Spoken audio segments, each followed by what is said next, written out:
lifestyle. Sports cards and we live now. Jeremy Lee in the building and every guest that you ever needed. Sports cards after hours keep the hobby heated. Updates, hobby talk like you never seen it. Sports cards live and none could ever beat it. Sports cards is a lifestyle. Sports cards and we live now. Welcome to another episode of Sports Cards Live with your host, Jeremy Lee.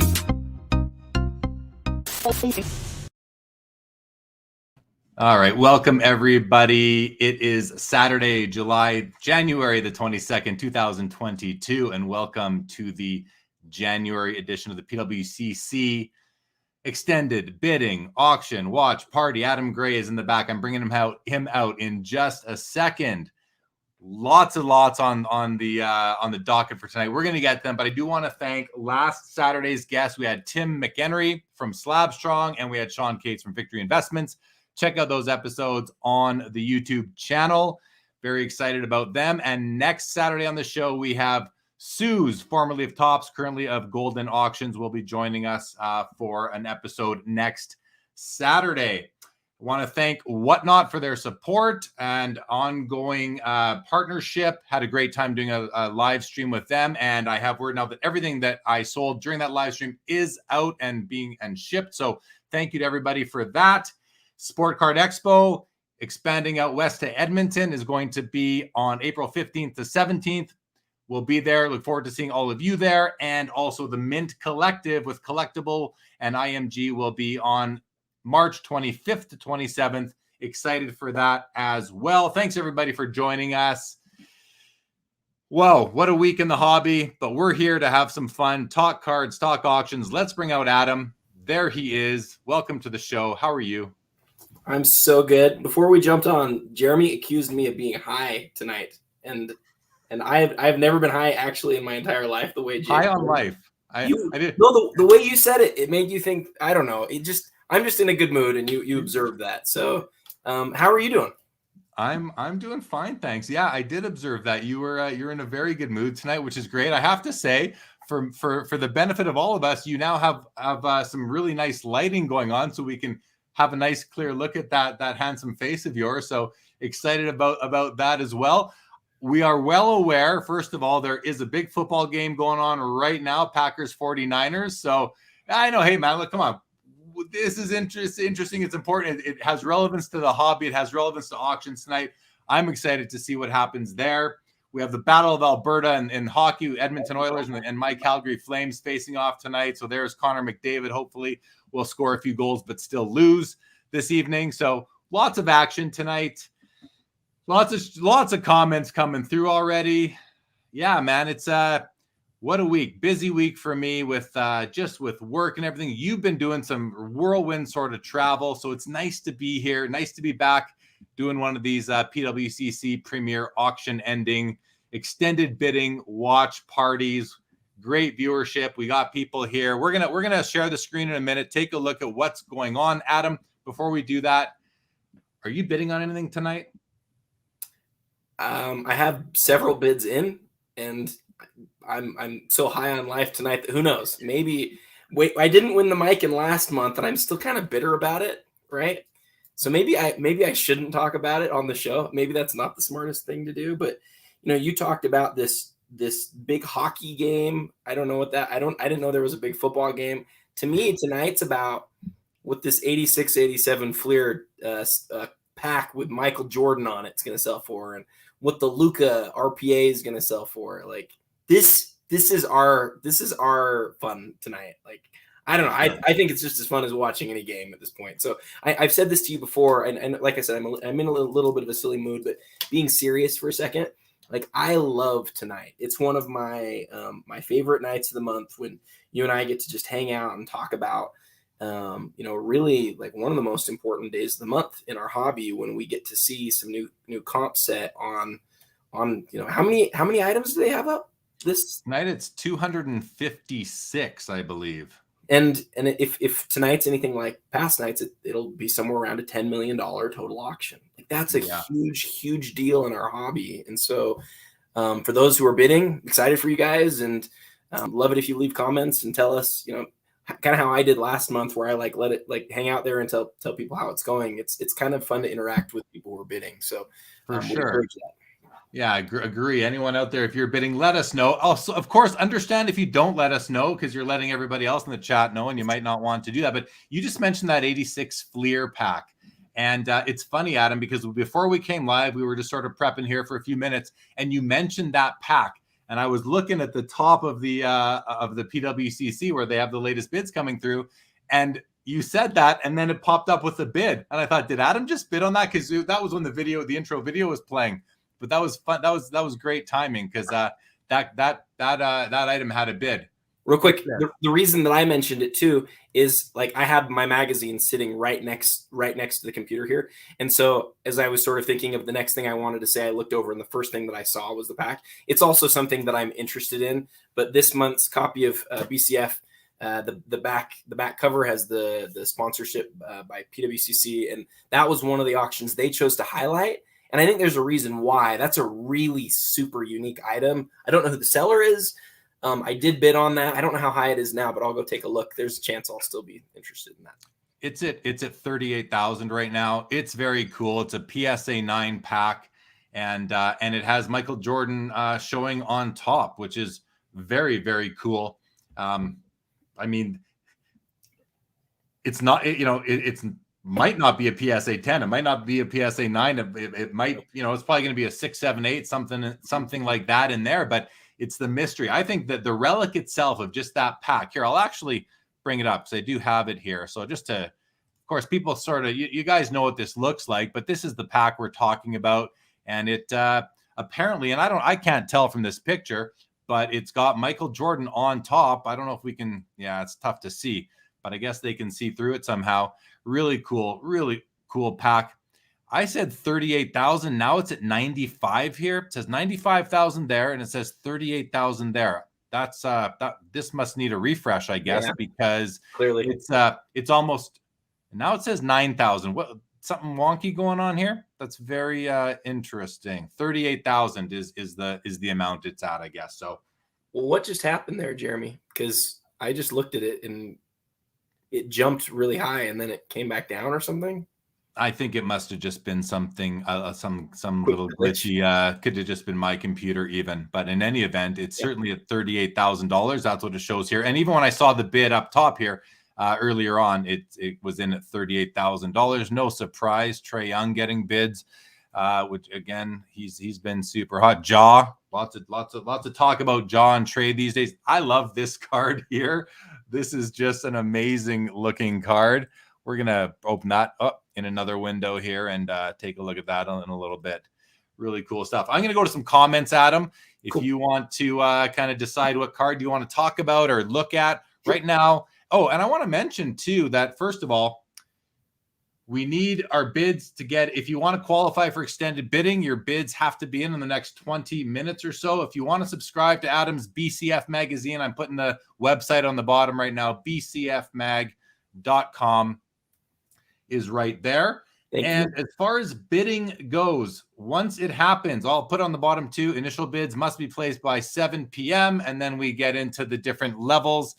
And I better confirm these time windows here might actually be for the what used to be the monthly auction, and now they are doing PWCCs instead doing the weekly auction. So interesting to know though. Get your bids in the next 20 minutes to qualify for extended bidding. Let's go to some comments, Adam. Just say hello to everybody. Jake Dahl, welcome to the show. Studio Sports, good to see you here. We'll rest this right here. Walter Payton getting bids. Brady getting bids. Burrow's probably going to get bids tonight after today. Birds on the bat, great to see you. What's up, Facebook user? Brett S., good day to you. Adelaide misses me. I've been to Adelaide. I have been to Adelaide. Dunkachino, happy Saturday to you. I like this. Remember, collectors will always win in the hobby. Well said. Well said. Lucky K, good evening. Andrew Marks, does Premier Auction have 20% buyer? Yes, it does. 20% buyer's premium on top of Hammer. You betcha. You bet. Jeff Hart says, hello, good evening. Great to see you. Nice looking cardboard. Hey to you. Exciting auction watching with both of you legends. You're a legend. Nice looking cardboard. You are a legend. But talking about legends, there's Andy. She blinded me with her factors. Good evening. Great to see you. We got Busby in the house, who, of course, reminds people to hit that like button and wants us to look at the Tom Brady Kaboom. Ooh, I just pulled one up. Let's see if I pulled up the right card here. Did I get it in time? I did. There it is. Just had a bid, so that was nice and convenient.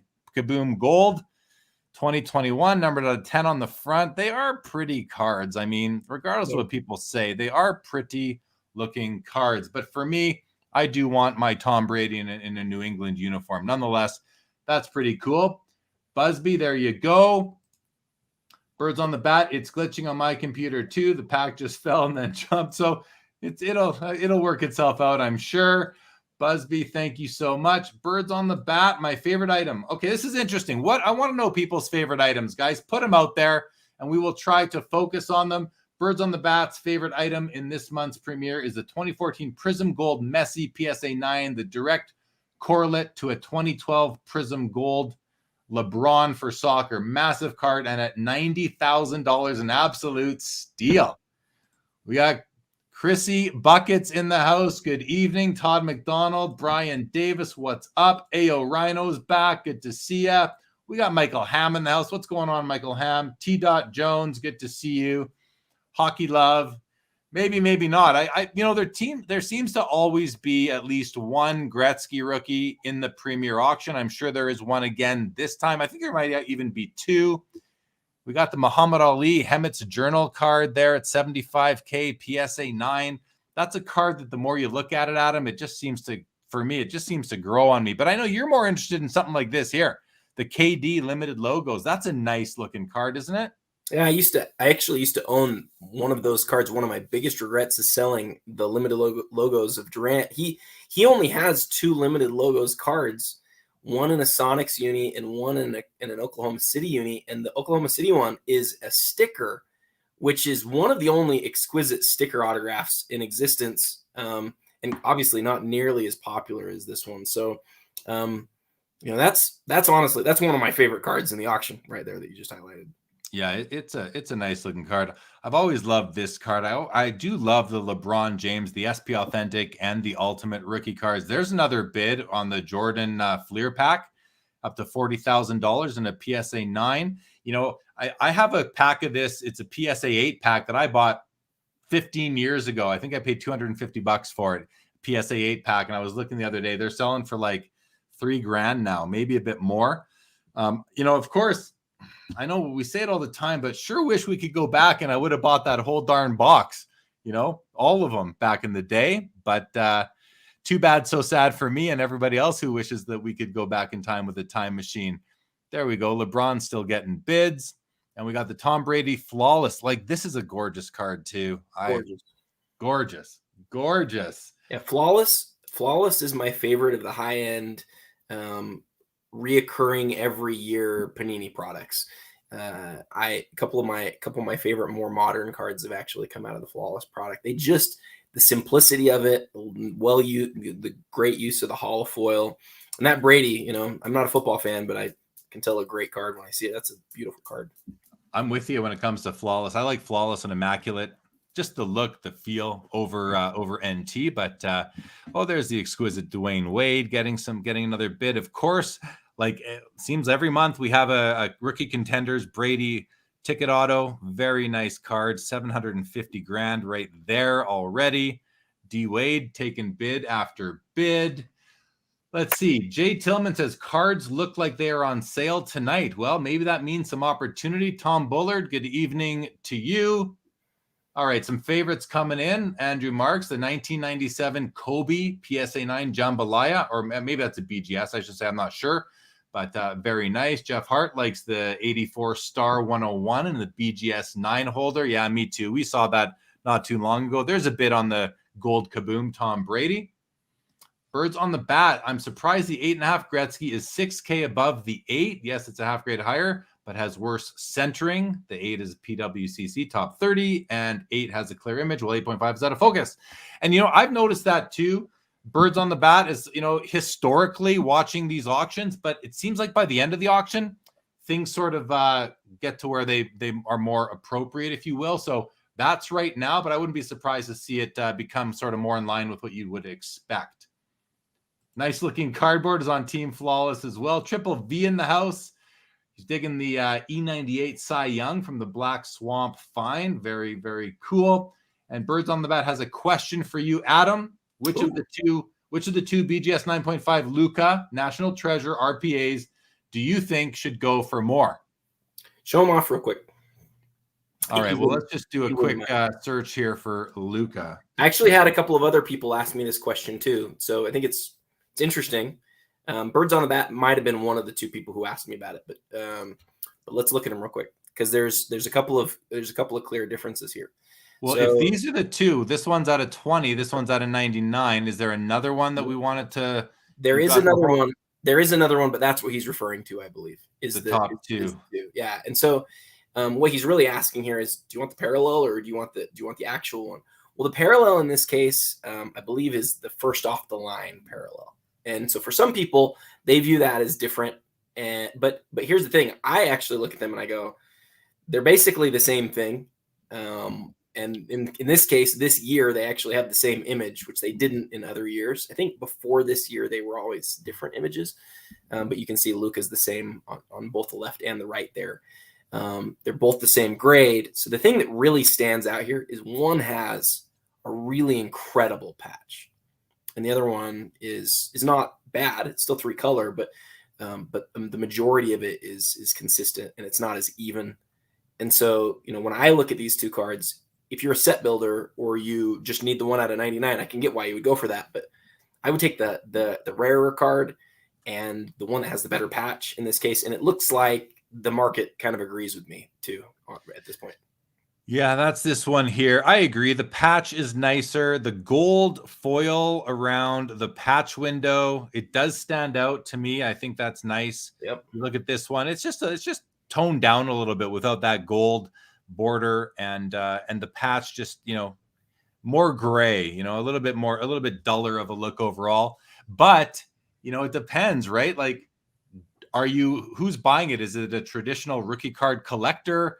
Probably not in this case, right? You just want this would be a rookie year card. This would be a rookie card. I'm happy for myself calling this a rookie card anyway. I know that's not traditional, but I'm okay with that for my own collecting. So I would choose this one. I think I would choose this one. It is rarer, but I might pick this one because it's probably going to cost less money. At least at this point in time in the auction, you're basically saving yourself 80 grand plus the buyer's premium. So depends. What about the subgrades? This seems to be a True Gem Plus, 395s and a 10. And this one seems to be 295s, a 10, and a 9 on corner. So not quite the same grade, like a little bit, maybe half a point lower, but still very strong for sure. Do you look at subgrades? I'm curious to know for you. Do you look at like that True Gem and then not True Gem, and do you value them internally like significantly different?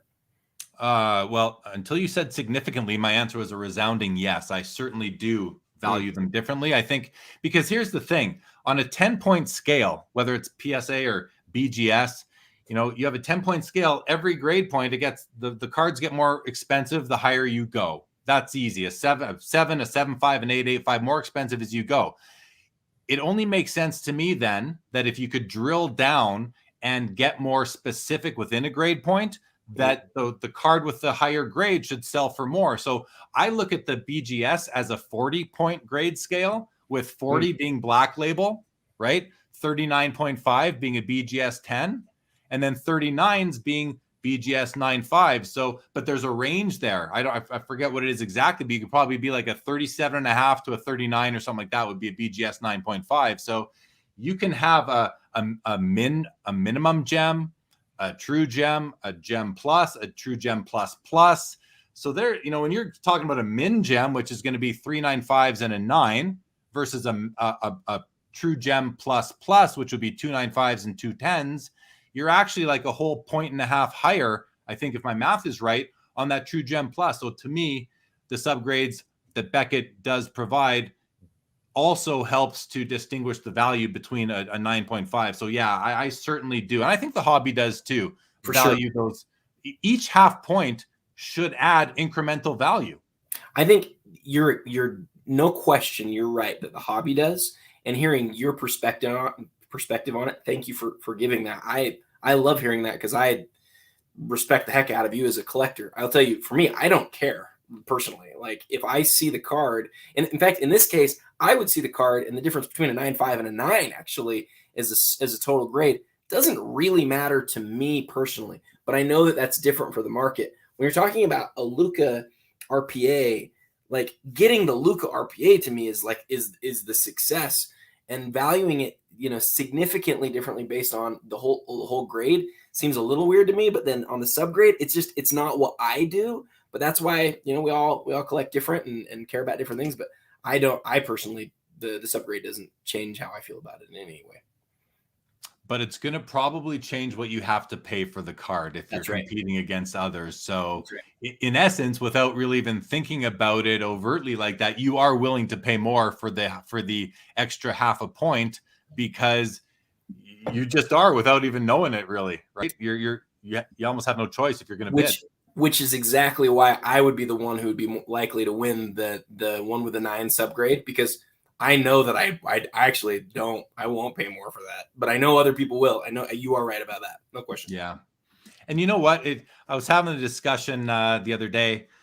You could put a PSA 10 beside a BGS 9 and, you might not be able to tell the difference if you're, just sort of reviewing it and not pulling out your loop or your magnifying glass to find those differences. So the amount of money that is the incremental amount of money that we as a hobby and collectors, investors can spend on a card based on that incremental grade point can be massive. Huge. And is there a massive difference in the condition between the two to the naked eye? Oftentimes not. So, but doesn't really matter.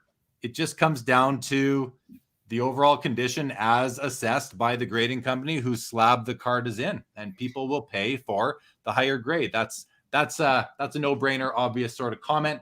Let's go on to some other comments here. Again, Birds on the Bat says those what you were referring to.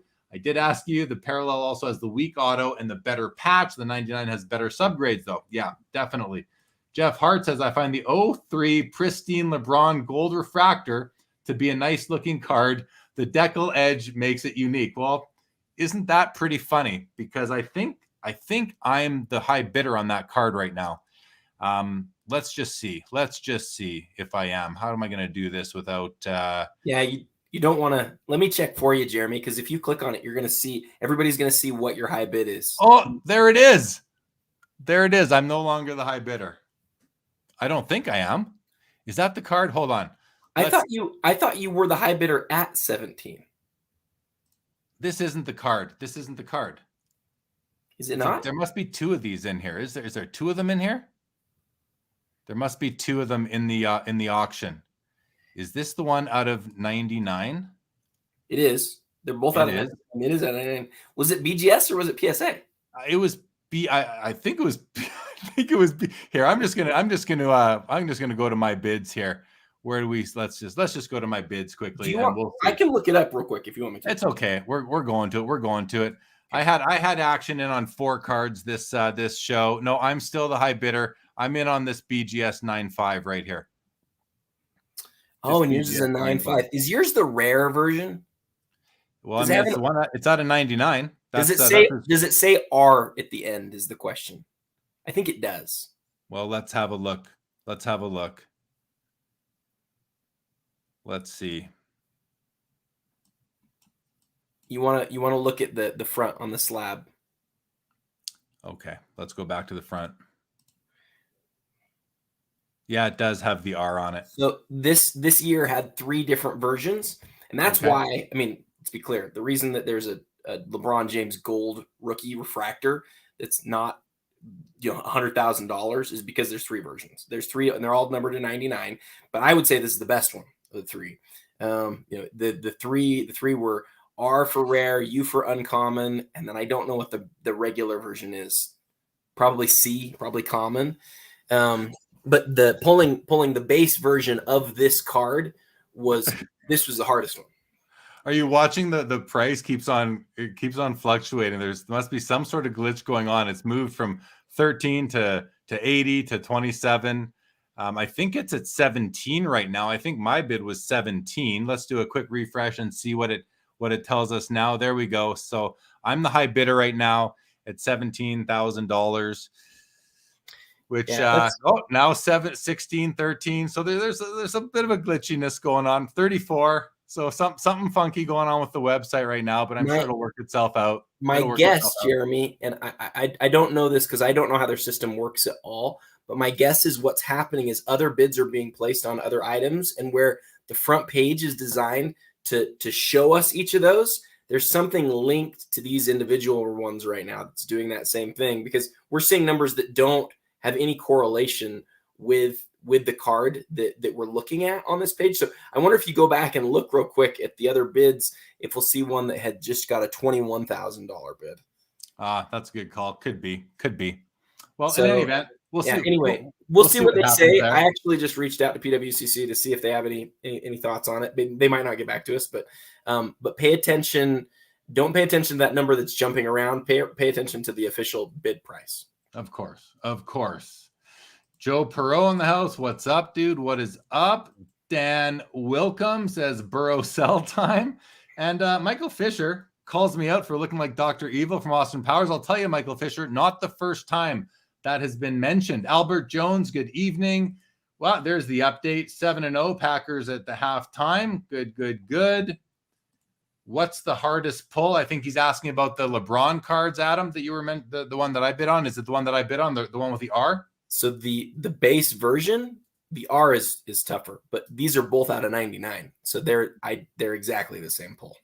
Very rare. Jeff Hart says, do you find the big numbers paid on the 2020 flashback gold prisms to make sense compared to the true 2012 example LeBron? Yeah, I mean, that's a great question. And I'm noticing the same thing with in hockey with the 2020 Skybox Metal Universe PMGs are selling for big money, pretty similar to the amounts that are being spent on the 2012 Fleer Retro PMG. So does it make sense? I mean, it makes sense to me, Jeff Hart, because I'm seeing something similar happening elsewhere in the hobby. But what do you think, Adam? Does it make sense to you? It would not make sense if the retro sold for as much. I can see them selling for a lot, but I think there's a I believe there's a LeBron retro, or there's a LeBron from is it 2019 that's up right now. That's not, I mean, it's going to sell for a lot of money. It's not going to sell for anywhere near what a 2012 LeBron would sell for. We've only seen one of those that was not highlighted in an auction. It was buried in another house's auction from a year ago, and it sold for $700,000. So this retro won't sell for that. But they're selling for a ton. And Jeff, I think it's a great question. I don't think they're great, but I would not guess that they would sell for as much. That seems weird. It does to me too. It's but I think what it comes down to nowadays is, it comes down to that serial number. How many cards are out there?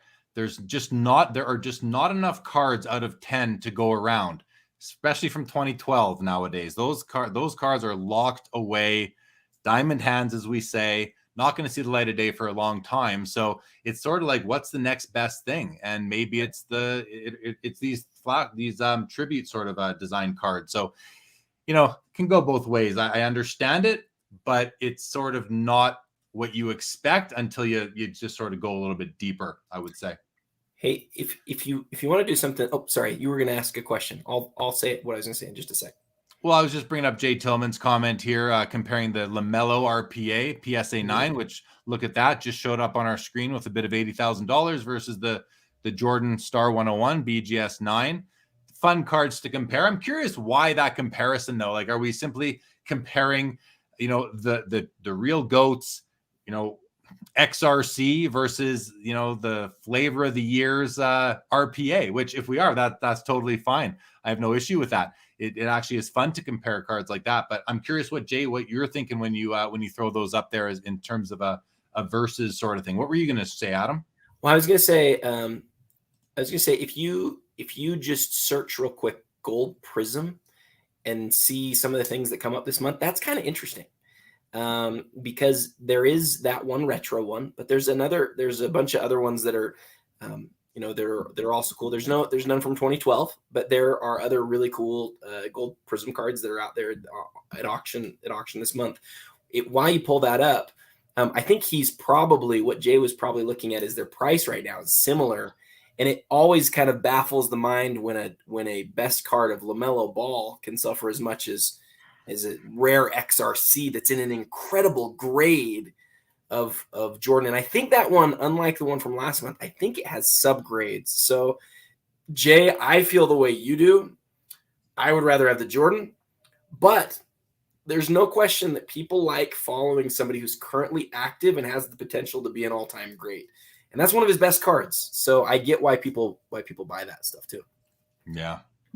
Good stuff. Good stuff. Thanks for the comment, Jay Tillman. And let's leave it up here for a moment. We'll go through a few more comments. Dan Wilcom says, I've seen too many badly graded BGS cards to respect the grades. Personally, feel SGA, SGC the most honest graders.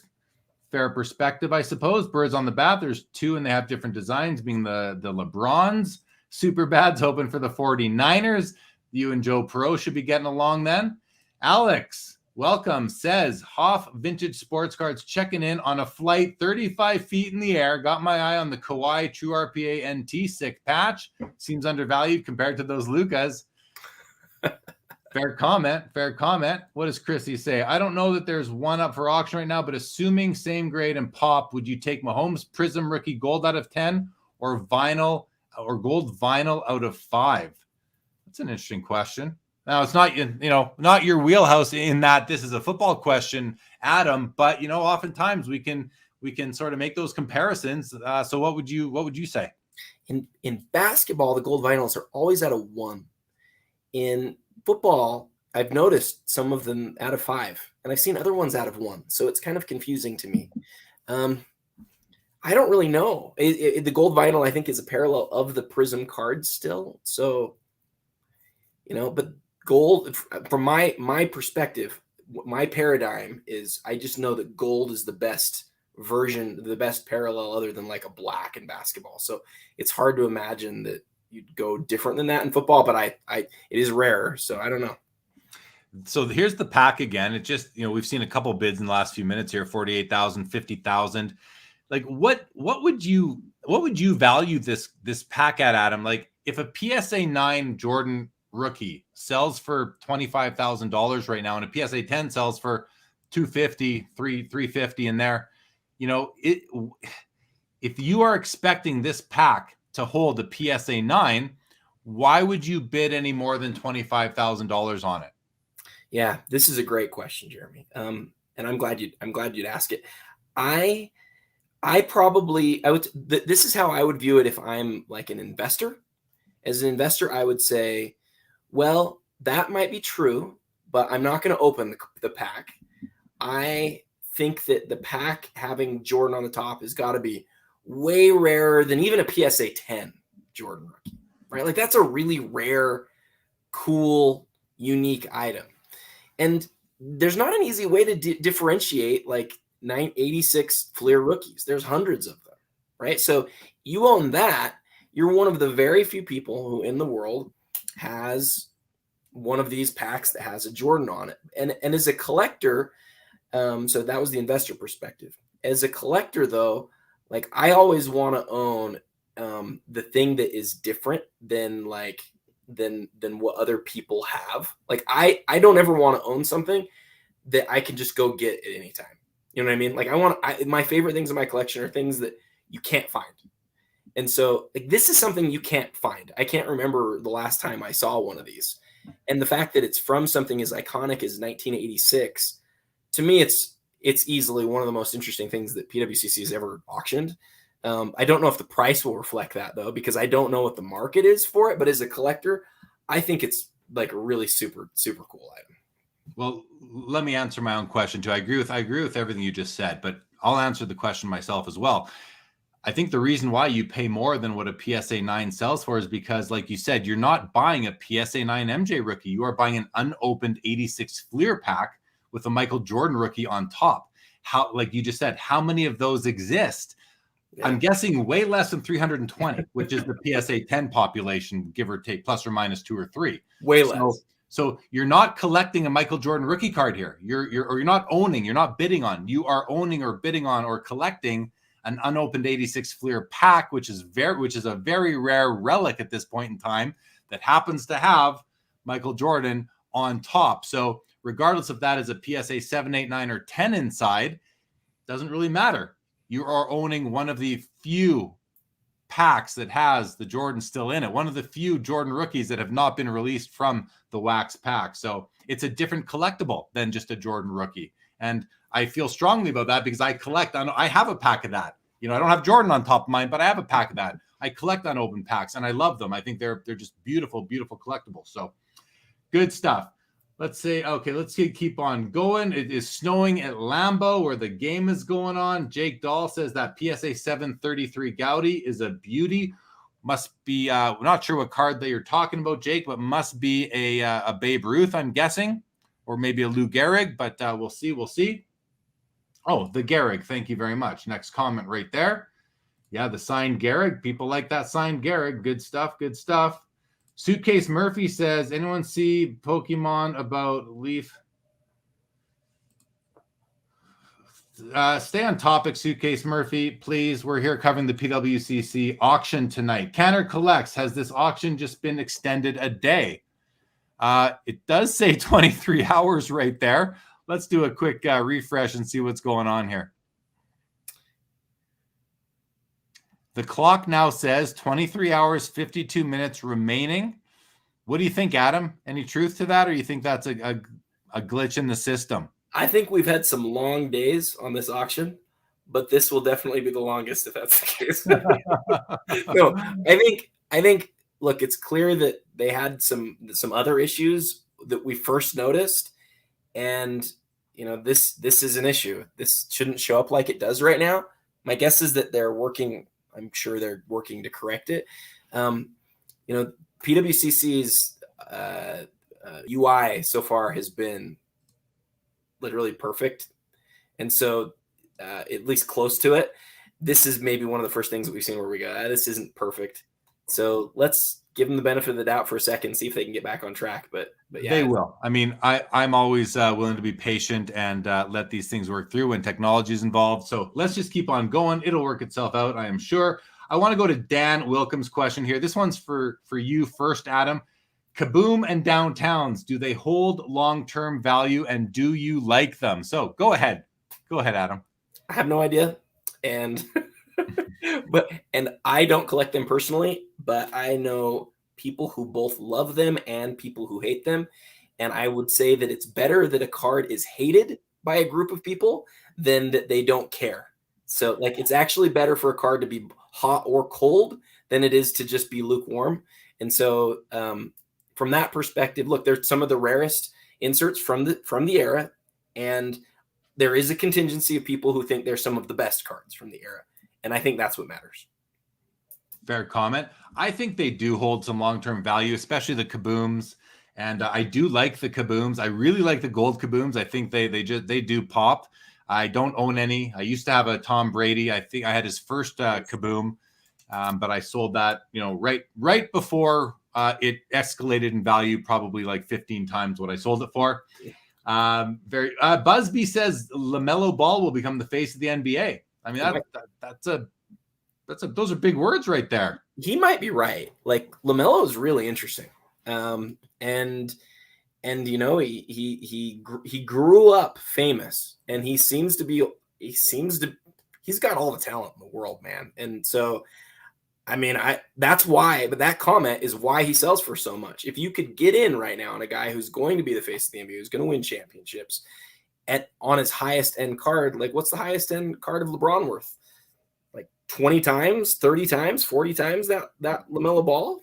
So if you believe that, go buy it. It'll be a great investment. But as we've seen with other guys, sometimes you think they're going to be the best ever, and then they're not. So we'll see what happens. Well, we are way behind in comments here, way behind in the comments. And I just saw this one, this comment here from Andrew about the Kobe Star Rubies BGS8 to 16K. versus the jambalaya. So I just thought I'd do a quick search here and bring up. So there's the rubies, 16K. I absolutely love that card versus the jambalaya here at 14K. I mean, these are both grail type of cards. You know, they're treated that way. They're seen that way. 14 grand here, 16 grand here. That's a BGS 8. This is a BGS 9. You know, this we know is out of 50. This we don't know. I think they're neck and neck, and will probably end neck and neck. You know, this is rarer. This has a higher grade. They're both iconic.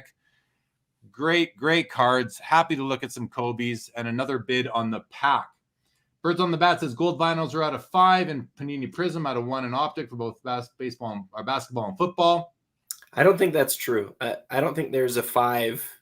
Oh, he's saying the second part. Yeah, no, he's right about that. So it's numbered out of 5 in Panini Prism football and numbered 1 in Optic for both basketball and football. So maybe an extra comma there. But yeah, he is right about that. Lucky K says, what's the pop on the MJ pack? Yeah, someone if someone out there wants to do a search on the PSA pop report and put in the chat, that'd be pretty awesome for sure. Jordan on top of the G.I. Joe pack on the back. Alex says Boston Authentic site is having lots of glitches. Pretty sure it all ends tonight. Good luck. Yes, good luck to everybody. Yeah, we see the time clock. Whisk Collectibles, does the PSA pop report reflect the data on the pack? I think it actually does let you know. Really? I think there will be a little subheading. So leave it to someone else to check and confirm, but I do believe so. We got Frankie in the house. What is up, Frankie? Great to see you. And Card Lover says, where is Howley Hustle? Eric Meyer. So Eric is unable to join us tonight. He will also not be joining us in February, but Eric will be with us in March back on the show. But thank you for the call out on Eric Myers. We certainly will be missing him. Alex wants to know, what do you think of the RPAs of Luka and LaMelo going for astronomical amounts compared to Kawhi, KD, and Harden? It's a question that we're always asking. You know, we're comparing the astronomical prices of players, ultra modern players versus 10 years ago, like rookies from 10 years ago. What do you think, Adam? I get why they sell for a lot more, because their story is still completely to be told. I would personally, like Alex is kind of indicating here, I'd personally go for something that's more proven, somebody who I don't just get to look forward to their future, but I have their whole career that I get to look back at. So I don't totally understand it, if I'm being honest, but I'll tell you this, I know a lot of people who are big in the hobby who really feel strongly about it, and they're after Zion and they're after LaMelo and they're after all the new guys. That's not how I roll, but a lot of people do. Yeah, and my take is that okay, so two takes on this. The first take is, if you truly believe that LaMelo or Luka are going to be the future face of the NBA, the future GOATs, the best players in the league, then it makes sense for their cards to sell for more than Kawhi and Harden, maybe not KD. But on the other hand, it makes no sense to me because, like Adam said, these other guys have established careers, championships, and these other two don't yet. So it's a lot of baked in value on Luka and LaMelo at this point in time. Justin Bode, good evening to you. Great to see you. Brian Basketballs, great to have you, and thank you very much. I just got a message. Oh, sorry. Well, just James says, looks like Jaw's going to be the face of the league.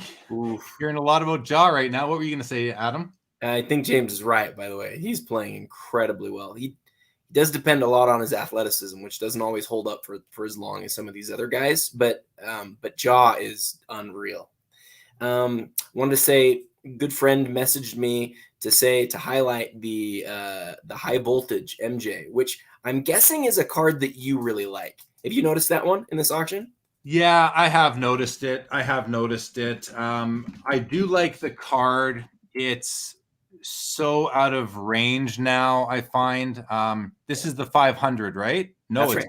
Yes, it is. It is the high voltage 500. Yeah, I do like the card. What I love about it is that it, came out of $1 pack, extremely rare, and now has a huge value. It's numbered out of 500 up here. There is a parallel without numbering, so it's going to just be a little less psychedelically looking, I suppose. I just have to see them side by side, which I have seen them before. But this is, yeah, it's a cool card. I know that this is a grail for a lot of people. I'm just trying to get in on the subgrades. Corners are the weakness, which to me, I'm fine with. When I don't want the weakness to be surface. To me, surface needs to be at least the overall grade or higher for me when I'm looking at cards. Otherwise, I'm just kind of disappointed and I don't want it.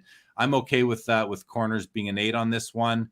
You know, if I were in the market for this card, but I'm not. So yeah, but it's a great card. I know it's a grail. It's a Jordan Grail. What do you think, Adam? I really like it. A few years ago, I sort of played with the idea of grabbing one, but kind of like you, some of the stuff has grown so much that, you know how you led with that idea that it's a little out of range.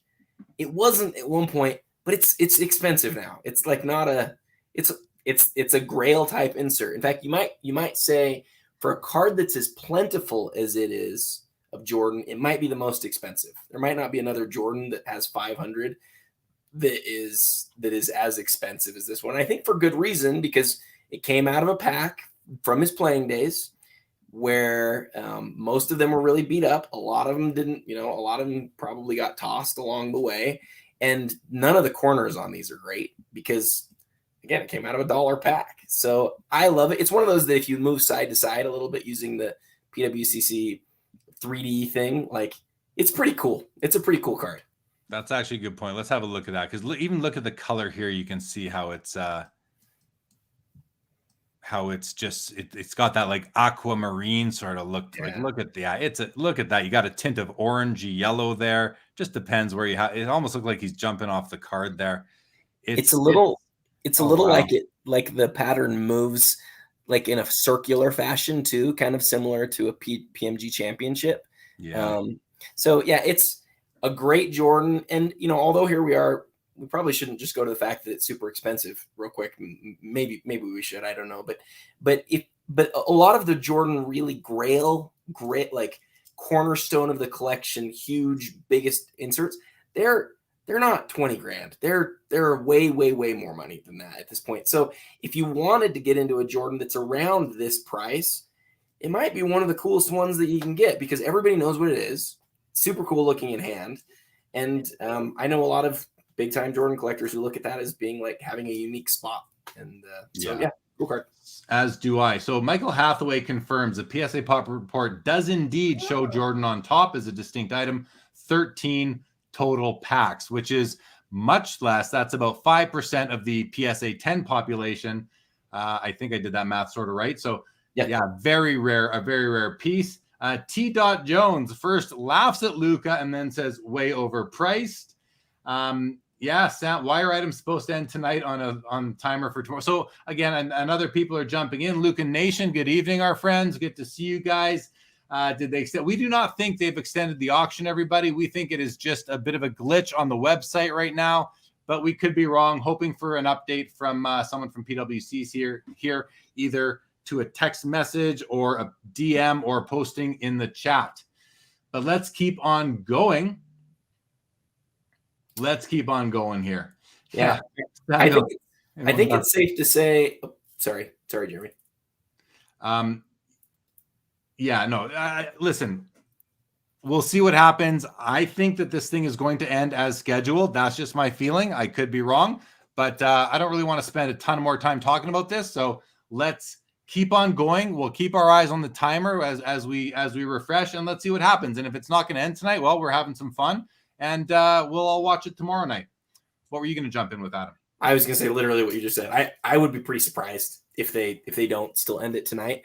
But these are the things that happen sometimes, and so some people might, as we've seen in this last week with some hobby drama. Sometimes the drama can become really big, right? What probably is going to happen here is, we're going to find out that it's going to close tonight. They're going to fix the issue. And if not, then it'll close tomorrow. But I've got a text out there right now, and we'll see what they come back with. But we'll just see what happens. Find out. Card Lover says, can you guys stop shilling friends' cards and answer our questions? I'll put it to the chat. Does anybody want Card Lover to stick around for the rest of the show? If you do, put a yes in the chat. If you don't, put a no in the chat, because as obviously we don't take kindly to gross accusations like that. Goes on to say, keep shilling and pumping the MJ. Card Lover 784. We to Great. be fair, we asked everybody for the cards they wanted us to highlight, and some people asked. And so if you want us to highlight anything, we'd love to hear what cards you want us to talk about. I don't know, I don't have anything that's up for sale, and I know of a few cards that are offered by friends, and I haven't actually mentioned any of those. So, but yeah, if you guys have cards that you want us to talk about, put it in the chat. That's what we're here doing right now. Thanks for that, Adam. Jeff Hart says, Jeremy, do you feel the Gretzky 8.5 is worthy of the grade? So I brought up both the Gretzkys. There is a PSA 8.5 here. At first glance, it is off-centered left to right, has a little bit of tilt. The oil drop in the bottom right corner, as you can see, is kind of down to the right of the pocket. It should be higher up. So it just depends. I'm okay with a card being graded. Like I have a 7.5 that has sort of similar centering. So, it's probably not in as good condition as far as edges and corners go as this one. So, this card might be a 9 with better centering is the only according to PSA standards. But you look at this one here and then you look at this one here. I mean, this one is nicer all day long. For me, eye appeal at this distance, which is, I'm looking at it like you guys can see it.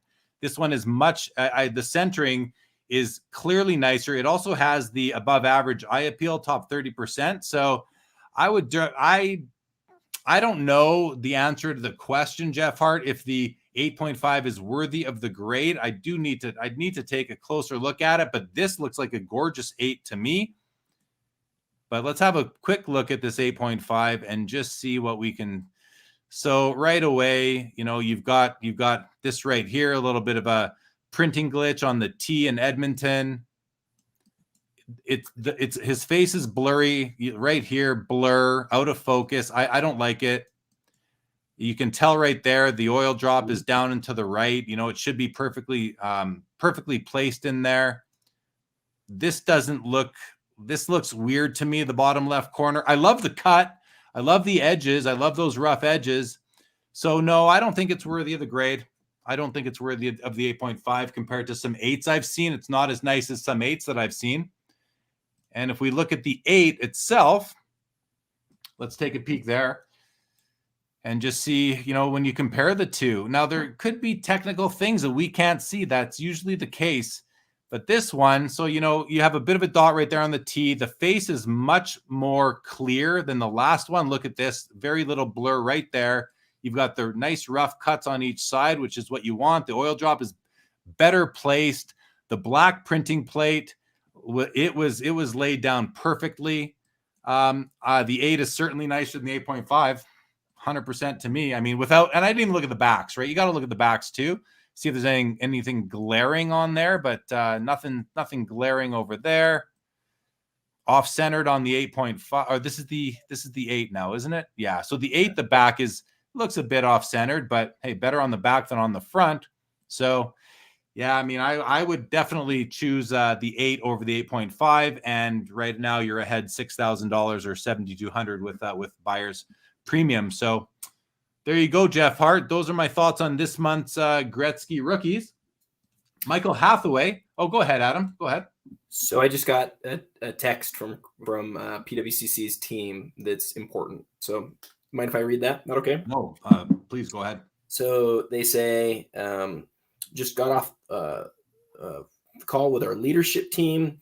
There is a core case issue that is displaying incorrect bids on the card detail screen, but it's not affecting bids and the main grid view. So that was our first issue, and that's kind of what we suspected. But the follow-up text here is maybe more important, is far more important. It says, however, because of this issue, we're going to push the auction 24 hours, and it will close tomorrow starting at 7 Pacific time. So it is going to get pushed 24 hours. We were incorrect about that.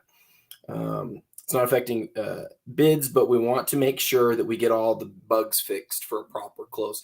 So if you're hearing this right now, how you should sort of interpret that is, if you were waiting to get in your bids, don't put in your bids right now. I'm not going to say, don't bid on your cards or whatever, but like if you're waiting, just know it's not going to end tonight. It does go tomorrow. That's from PWCC. So puts us in an interesting situation as far as covering the rest of it tonight. But Well, let's keep going for a bit. We're not going to go till the end because there is no end tonight. Usually this episode would go for about 3 hours because we go till the bitter end, which is a lot of fun. So in the meantime, let's just keep on chit-chatting here, going through the comments. And I want to let everybody know that Card Lover whatever numbers has been blocked from the channel permanently, simply because we don't take kindly to gross accusations that are unfounded. So with that said, I do want to go through some comments here still and see. T. Jones says, Jeremy, spot on with your emphasis on the Gretzky registration. Always look at his eyes. Yeah, there's so many things about a Gretzky rookie that you need to look at. You can, what T. is talking about is the blurriness of the eyes. You can also see it down here in the legs. I always look at the edge of the legs to see if there's any blur. The oil drop is super instructive as far as registration goes. So always look to the oil drop. And then you guys have probably heard me say it before, but the other thing to look at is all these black borders that you see the two of them here that are parallel to each other around this blue bar here, and they go up the card where the white borders are. You can often see space between the black line and the blue border, and I don't like seeing space between that. So this one, it's perfect. Let's have a quick look at this one and see if it's perfect as well. Yeah, this one's perfect as well. So the black plate went down perfectly, but it looks like the magentas did not, I would say. Yeah, a little bit of blur right here along the edge of the leg compared to this one, even more blur. So this one's got more blur. This one's got just a little bit. And that's because you can see that the oil drop is placed just a little bit to the right of perfection, if you will.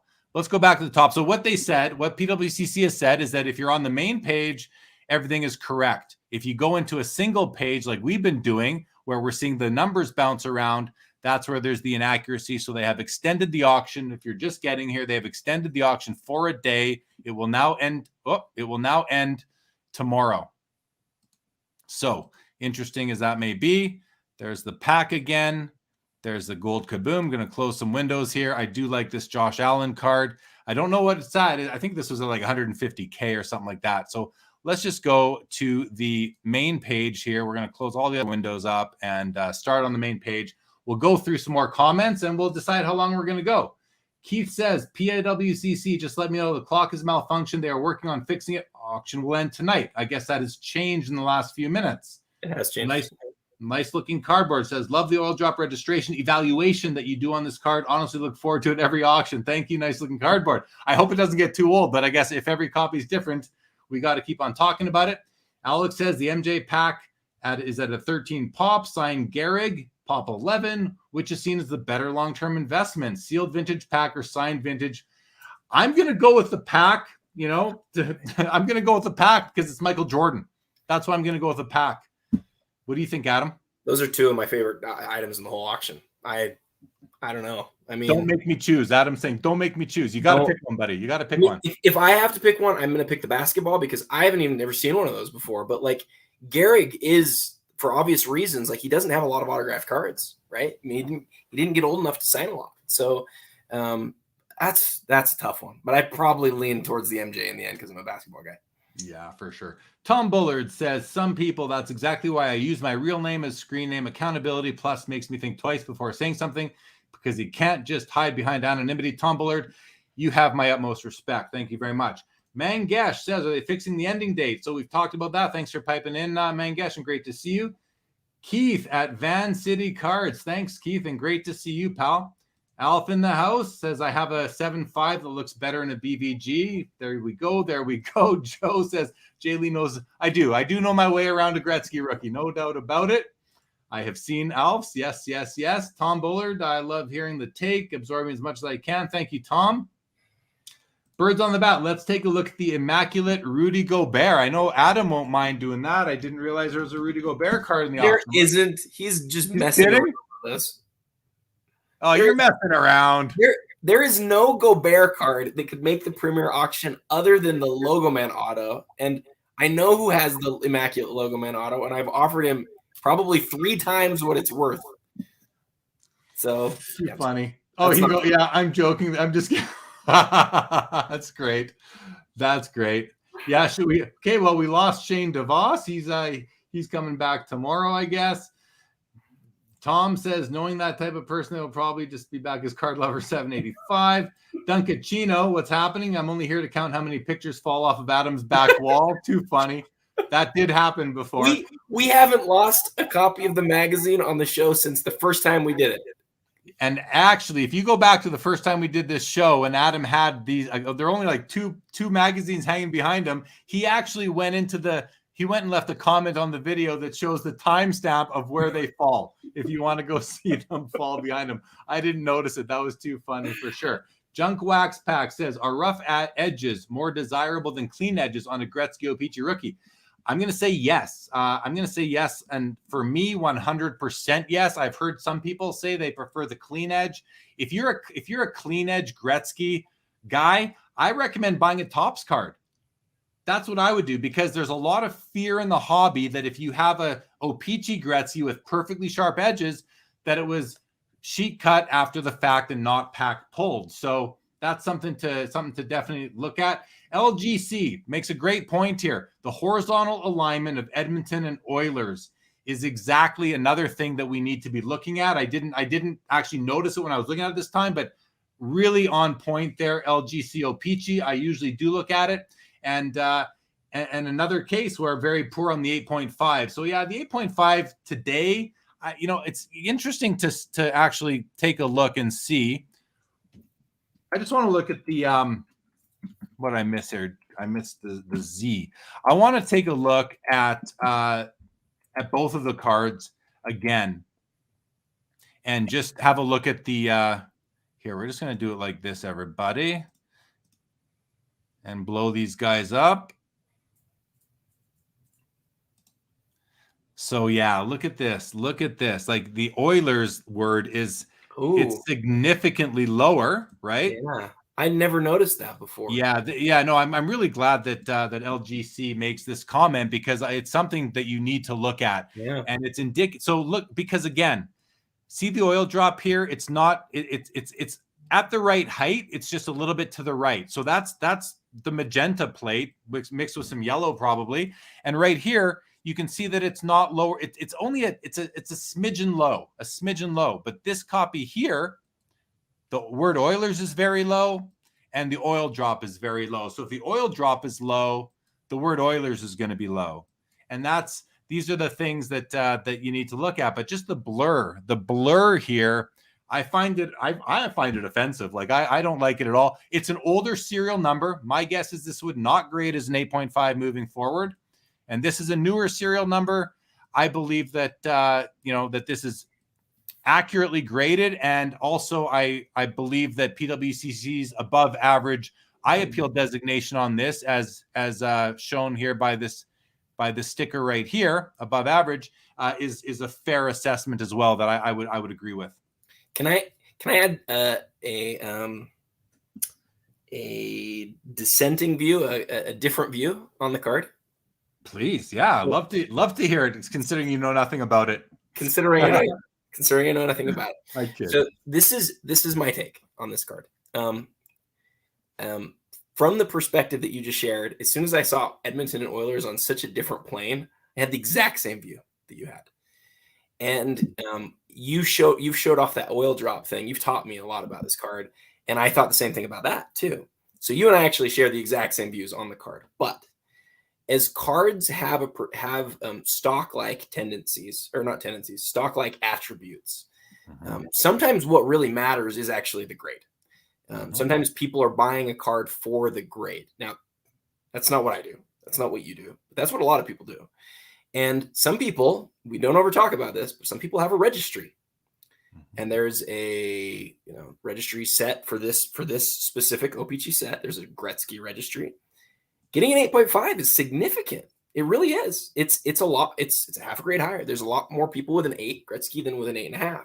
So if I'm someone who cares about that, this might actually be the very best copy to buy, because it's going to be less expensive than all the other 8.5s that you're going to find out there, because it has some notable issues.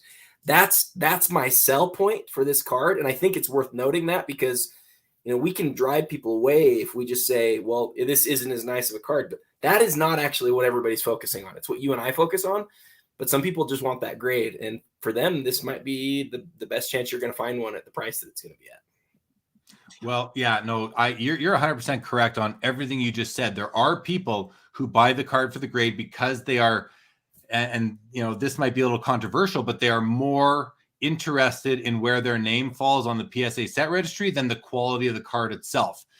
I personally, like you, I don't care as much about where my name falls on the set registry. I care more about the quality of the card itself. And I think that's, it's a balance between, I don't know. I was going to say it's a balance between being a collector and an investor. Yeah. But, even people who collect the PSA registries, where that is their driving motivation. Yes. They are also collectors and investors. So that's not a fair distinction that I was about to make and that I've now talked through. It just really comes down to personal taste, how you approach things, what's important to you, how competitive you are, all these things, right? So everyone's different.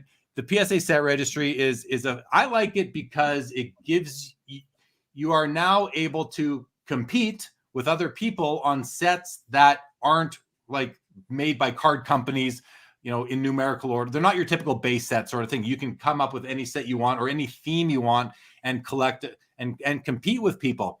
All that said, at the end of the day, if I'm going to lay down my Gretzky collection versus somebody else's and put them all out and compare each card, the rookie to the most modern base card or whatever, and I'm going to be happy with my PSA 8 versus his 8.5 or her 8.5 if it's these two cards here. It's like, well, haha, you paid $6,000 more for yours than I paid for mine, and I got the nicer card. So I don't know. I love your perspective on this, and I love that you teased me a little bit with the, tell me something about the card that you don't know as much as me about. Because I was kidding. You are, and I know you were, but you are an expert on this card. You've taught all of us, I think at least most of us in the chat, certainly me, a lot about the card. But what you just did there is you talked through why, people might feel the way that they feel, like in a really honest sort of way. Like, I think we should all do that about all the cards that sell, because people sometimes will do this thing. They'll say this thing like, that card shouldn't sell for more. Well, who are you to tell somebody else what they should pay for a card? Like, you know what I mean? Like when somebody says this should go like this or that should go like that, like, people should collect what they like and people should pay what they think is fair. And at the end of the day, I may think this certain attribute about a card is what's going to lead to it having value.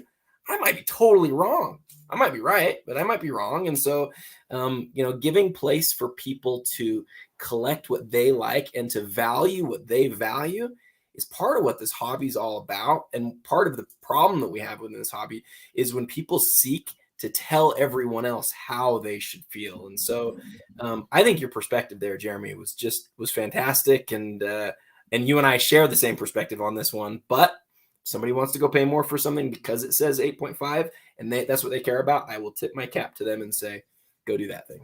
Yeah. No, very fair. Does this seem right to you? 28,000 on this Brady? Doesn't this seem like about 10% of where it should be or 5% of where it should be? I don't know it well enough to know. I would trust what you think. I think that maybe I'm confusing the cards, or there's this, maybe the one out of 100 sells for $1 million and the one not out of 100 sells for more like this. I don't know. This seems low to me, but I could just be wrong. I did a search on Brady here because we have a comment from Michael Hathaway. He says, how do we feel about multiples on Premier? For Brady, SP, the SP Authentic, yes, the market timing works, but as a consigner, I don't know how I would feel having my investment sale sandwiched between three others. So I'm going to take off the comment just because it's blocking Adam's face, Michael. But so I did the search on Brady. So I'm going to address this because this has been addressed by PWCC. So there's a BGS 10 copy, there's a PSA 10 copy, there's a PSA 9, and there's a BGS 9.5. Yeah. And I know this from hearing people at PWCC speak to it, that to them, these aren't multiples. Sure, it's the same card, just like the two Gretzkys are the same card, but they're going to appeal to different people, right? Because certainly the BGS 10 is going to appeal to somebody different than the PSA 9, the BGS 9.5. So I don't see it, Michael, as being really sandwiched in or competing that much.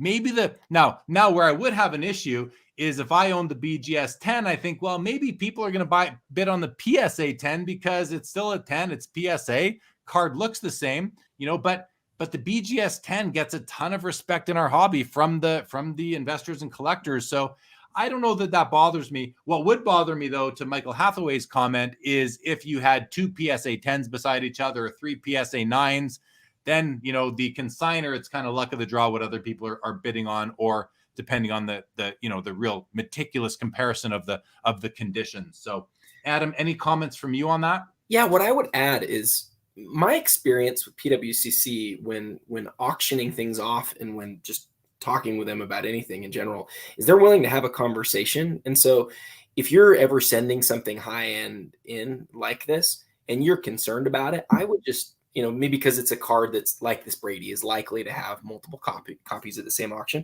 I would just ask them. I would say, listen, I've got this PSA 9 or whatever the grade is, and I want it to only go up in an auction by itself. If that's what your request is, they may not be able to honor it, but I think they'll communicate with you about that. And that's part of the role of the auction house. Speaking of Brady and great cards, here's the Bowman Chrome Refractor, PSA 9, $160,000. What a card. What a card. And I love, we talked about this one way earlier, just a beautiful, flawless Tom Brady. I love the cleanliness of it. The patches could maybe have some more color, but hey, beggars can't be choosers when it comes to a rare card like that. Just scrolling through a couple of vinyls here on either end of this row. PSA 7, a BGS 9, both out of 5, 2017, 2020, both pretty. I like this one better. Just the in terms of the red matches the crowd. But for me, I only want Brady cards in New England uniforms. I love this card here. Absolutely love it. I missed buying one a million times 5 years ago. Lots of Brady's in the auction for sure. We'll go back up at the top here and go back to some comments. John Rafferty says PSA rarely accounts for out of focus and misregistered cards, really impacts the eye appeal. Yeah, I mean, I've seen some out of focus or misregistered PSA 10s out there. And for me, if I'm, for me now, I don't know. I'd have to look at PSA standards to see if that is within the tolerance allowed. But for me, I'm just not buying those cards. Right. And if I do, I bought it by mistake, which has happened once or twice. Birds on the bat. Let's just stop and appreciate that Jeremy just described a card blur as offensive. I did say that. I was offended by it. It's more like if it's in my collection, I'd be offended by it. Too funny. Tell me you love cards without telling me you love cards. There you go. There you go. Birds on the bat is on fire tonight. I think Birds on the Bat was in Clubhouse the other day. I think your name's Julian, if I remember correctly. And if so, always great to see you. Collectors League Jeremy says, where is Eric? I did mention earlier. I mentioned it again. Yeah, we're missing Eric tonight. He is not here this month, and he's actually not going to be able to join us next month. We're having someone else come on and join us, Adam, next month. We'll leave that for now. But Eric will be back in March. He'll be back in March. T. Jones says it has to say championship ticket on the Brady, and this one does not say. This is just the Contenders auto. Still a huge card. Yeah, if it was a championship ticket, it'd be in the millions. So because aren't the championship tickets out of 100? Yeah. Yeah. So yeah, that's definitely a huge difference. Maybe he's right though. Maybe the fact that it's only an 8.5 with a 9 autograph, maybe that makes this closer. But the reality, I think, of what we're seeing right now is some of this stuff isn't gonna bump up very high tonight because everybody knows that the auction's not ending tonight. So in fact, on that note, Jeremy, that I have a Sunday thing. I don't do like card shows and things like that on Sunday. You don't roll on Sundays, hey? It's a religious purposes thing, and it's a family thing and that sort of thing. But so I will miss out tomorrow, and I'm sad about that. But how do you want to handle kind of the rest of this? I'm good to go as long as you want to, but maybe we could go through some of the cards that we're looking at, or maybe whatever you want to do is totally good with me. Yeah, I want to keep going how we're going because I want to keep on involving the chat, and we're getting some fun comments from it. So I kind of I wouldn't mind doing that. And I was when I was saying you don't roll on Sunday, like the dude from the Big Lebowski, he doesn't. I think he doesn't roll on the Sabbath. So you and the dude from the Big Lebowski have that in common. That's all good. Yeah. So this seems like a this is a desirable card for me. I don't have a. Why is the auto a 9? Can you tell why the auto's a 9? Right there, a little streaky at the top there, some streaks down here. That doesn't bug me. That just does not bug me. Nothing crazy. Maybe what happened here? What happened here? Like, why don't I see the autograph here? Oh, maybe that's what it is. See? I don't see the autograph here. No, you know what that is? That's his sock line right there, Jeremy. It ends. Oh, that's his sock line. So you're right. Here it is. No, my bad. Totally. I can't believe I just did that. This is not a comment on this specific grade, but this is why I don't love this. I don't love the Contenders braid. I'm not a football collector, so I don't care. But like, I love that Bowman Chrome Refractor. It's just easy. It's easy. It's clear. The autograph on the Contenders is still his autograph. I get it, but I don't love how it looks. You know. I hear you. I'm also not a huge fan of the. It's funny. We use the term eye appeal to talk about the condition of a card. For me, I guess it's the eye appeal. I have to keep in mind for myself when we're talking about a card's condition, eye appeal. When you're talking about a card's overall design and beauty, aesthetics, design, right? Mm-hmm. Different. Yeah. I'm with you. I do not love the aesthetics or the design of this card or the championship ticket. However, this card I like for its investment potential. Yeah. And, but yeah, if I were to buy a Brady card, I would go see, and I like the SP Authentic, but I prefer this jersey. You know what I mean? So that's why this might be the best way to go for me. I also, the design has started to grow on me. I didn't like it a lot several years ago, but I'm starting to like it more as, you just have way more impressions with your eyes on it. So let's go to some more comments here. Let's see. Daniel Busby says, I'm so glad I got into Brady when I did. Congratulations to you on that. Michael Hathaway says, valid points. Thanks for the insights. More than welcome. Hope it did shed some insight for you on that.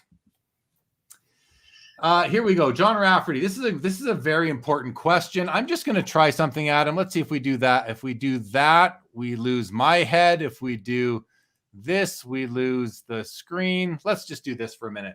Pie in the sky idea with all the fraud and patches and autos swapping, family signing, autos wiped and re-signed. So some issues.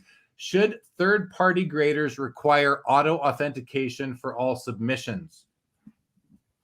I think it just comes down to what boxes you tick on the order form. Saying should, I don't know. But I do believe that there is an assumption by many people in the hobby, right or wrong, and many times wrong, that the card company, especially when it comes to the patch itself, if a patch has been fraudulently replaced with a more appealing patch, I don't know that the card company can detect that. So should they have to be able to? I don't think so. I would rather see the card companies archive images of all the patch cards that come out of their factories.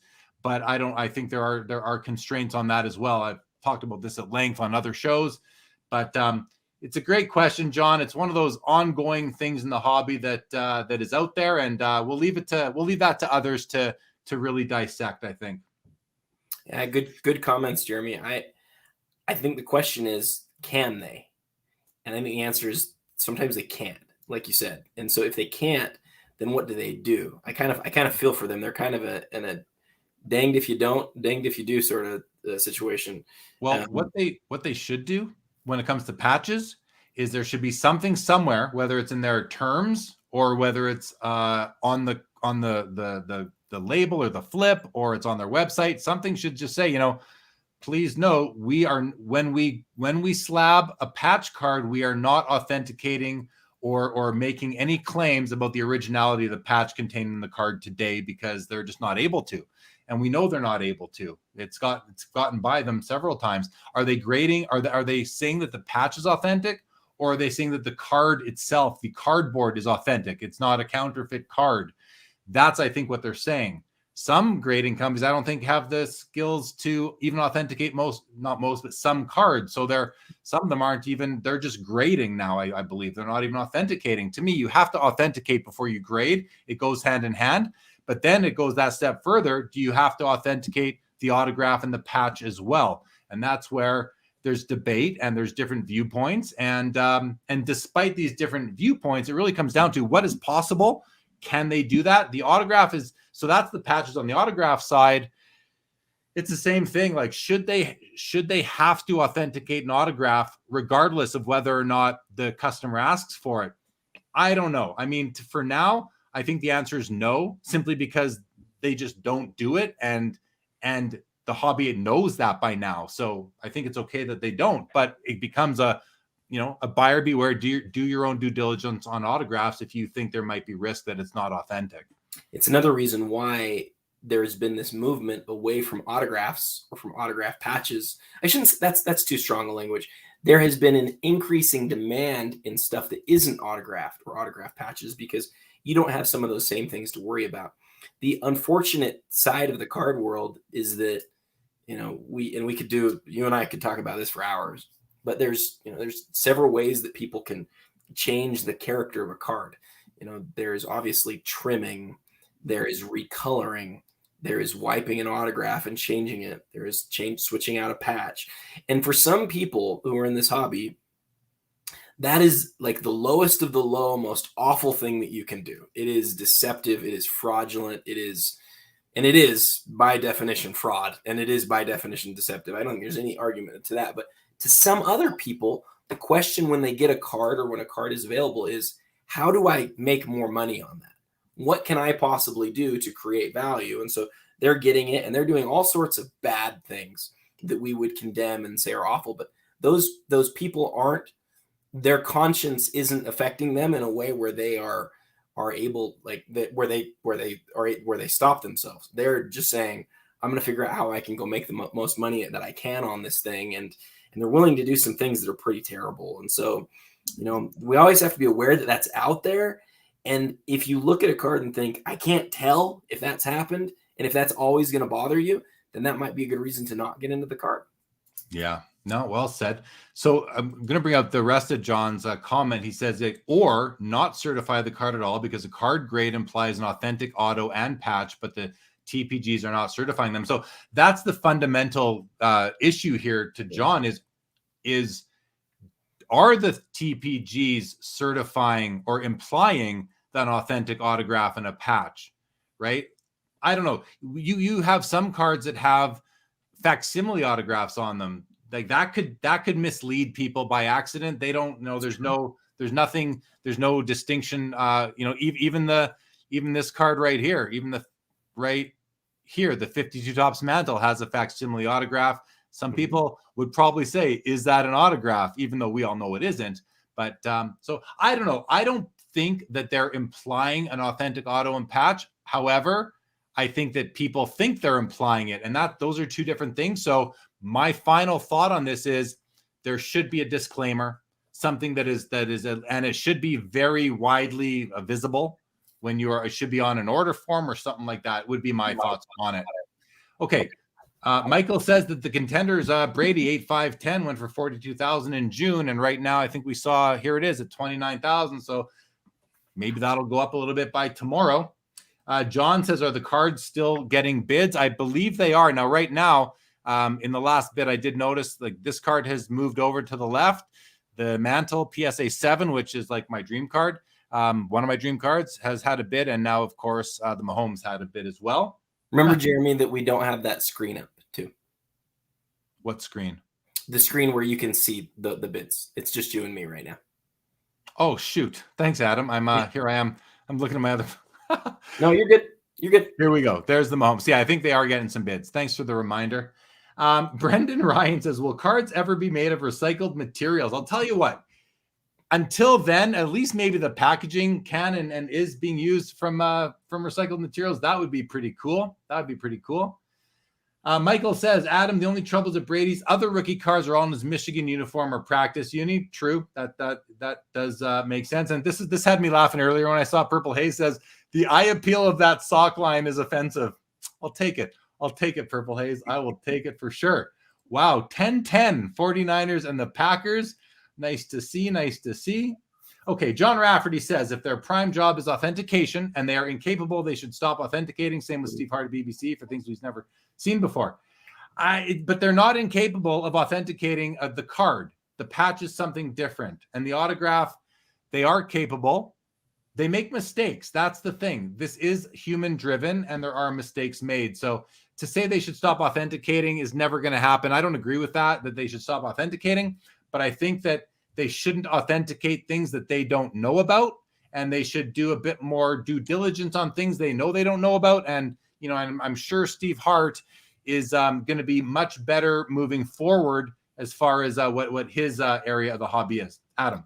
So I have an interesting comparison here that I think is worth mentioning. A few years ago, I discovered a really incredible Bulls collection, and as part of that, there was a Scottie Pippen legacy masterpiece out of Fleer Showcase, 1997 or 98. I can't remember which year it was, and it came with a whole bunch of other obviously awesome Bulls cards, and I sent a ton to Beckett to grade at the same time. And they graded every card in my order except for that Scottie Pippen. And this is kind of the punchline. They didn't grade it because they couldn't tell whether it was one that had come from the bankruptcy or if it was the original. Well, this collection had sat for over a decade. It was not from the bankruptcy. It was the original one of one. It was for sure. But they couldn't do it for sure. And I kind of looked at that and I went, I kind of tipped my cap to them because when they put something in a holder, I, like probably most other people, look at it and see the reassurance that's there. You and I know that doesn't apply to certain factors of the card, but that's pretty tough to just say, well, we're just authenticating the cardboard, not this other stuff. I can see why somebody would assume what they assume. And so it is a hard situation, though, because there's a need for it. And there's this, this bad side of it. So I think they're in between a rock and a hard place. I don't know what they should do.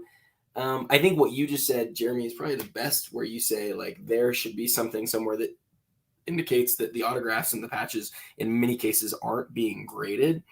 But I also think, like some people have pointed out, I think that where the grading companies can use historical images that are either available online or, as you indicated, potentially directly from the company, that could be a huge asset for our hobby. And there's really no excuse for not having that on some of this stuff at this point.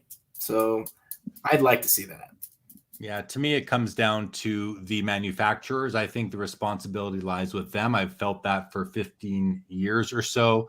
And, but, the retort is often that, it would just, the investment that would go into all that would just cause the pack prices to go up and this and that. So, I see both sides. I don't really, to me, that's not a good enough answer. I'd like to see archives that are accessible at some point in time. So, okay, let's keep on going here. There was a good one I saw. I wanted to bring up right over. Well, first of all, Alex Ovechkin with 2 more goals tonight. The guy is on absolute fire. And Sidney Crosby, I put on my story just a couple hours ago. Crosby had a hat trick last night. He's now 4 goals away from 500, which is a huge milestone. And he'll probably get to 600. So pretty crazy. The message I said was, lots of attention on Alex Ovechkin right now, but don't forget about Sidney Crosby. He's no slouch either. So. And then, and of course, he's Sid the Kid, golden goal. He's got his GOAT moment, as Carvin would call it. Okay. Tom Bullard says, when getting back in, I think it's easy for new collectors or buyers to accidentally buy cards like the Signature Series or scripts that aren't actually autoed. So good points on that. Sure. Purple Haze says, Jeremy, what is the deal with fake patches? Are people removing the original patch and replacing it? Exactly. That's what they're doing. The point of it, Purple Haze, is that the nicer the patch, the more colors on the patch, the more the card will sell for. As a simple example, here's a Sidney Crosby card I just bought for my collection. See that patch? There's a 3-color patch there. You got white, you got black, you got yellow, and then you got white. Well, if that was all white, I would have paid a lot less than I was willing to pay for this one.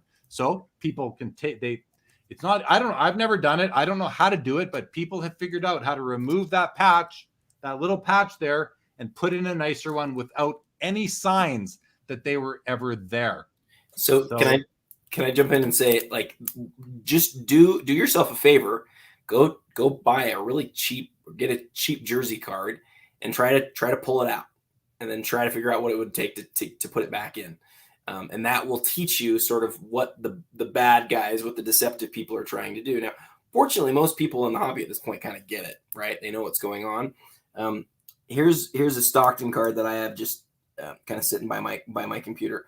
If you notice, Upper Deck did something here that I like. Well, first off, it has the autograph on it, which is going to be really difficult to duplicate. But you can also see this line. This line right here that goes across the patch.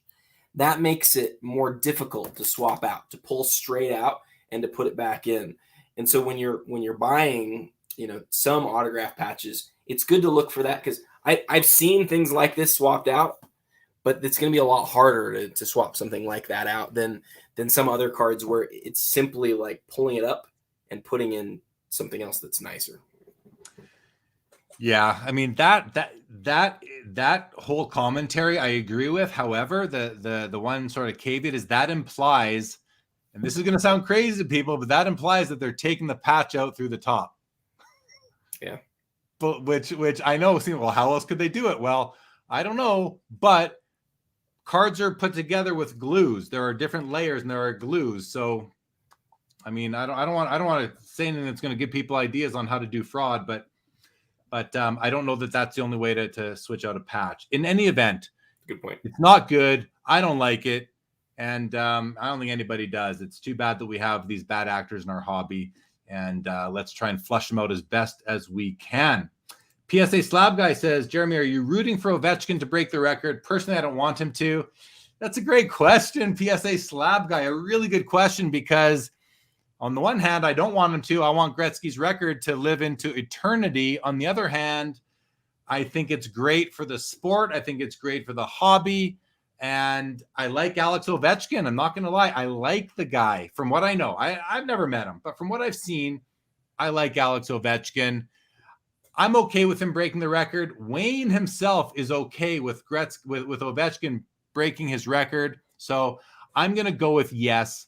I'm rooting for him to break the record. I'm not convinced he will. Many people are convinced he will. A lot still has to go right for him to break that record. So time will tell. But fun question. Thanks for asking.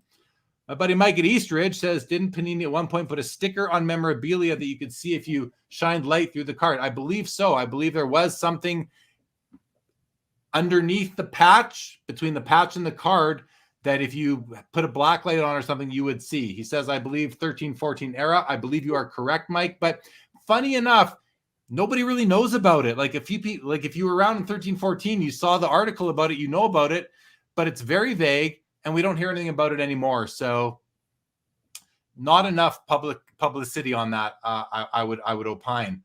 Tom Bullard says, I guess you don't have to worry about switching jerseys or patches with Panini then, because it's only player event worn. Many of them certainly are. But that said, no, you're still going to experience that because there's still motivation to put a nicer patch in there.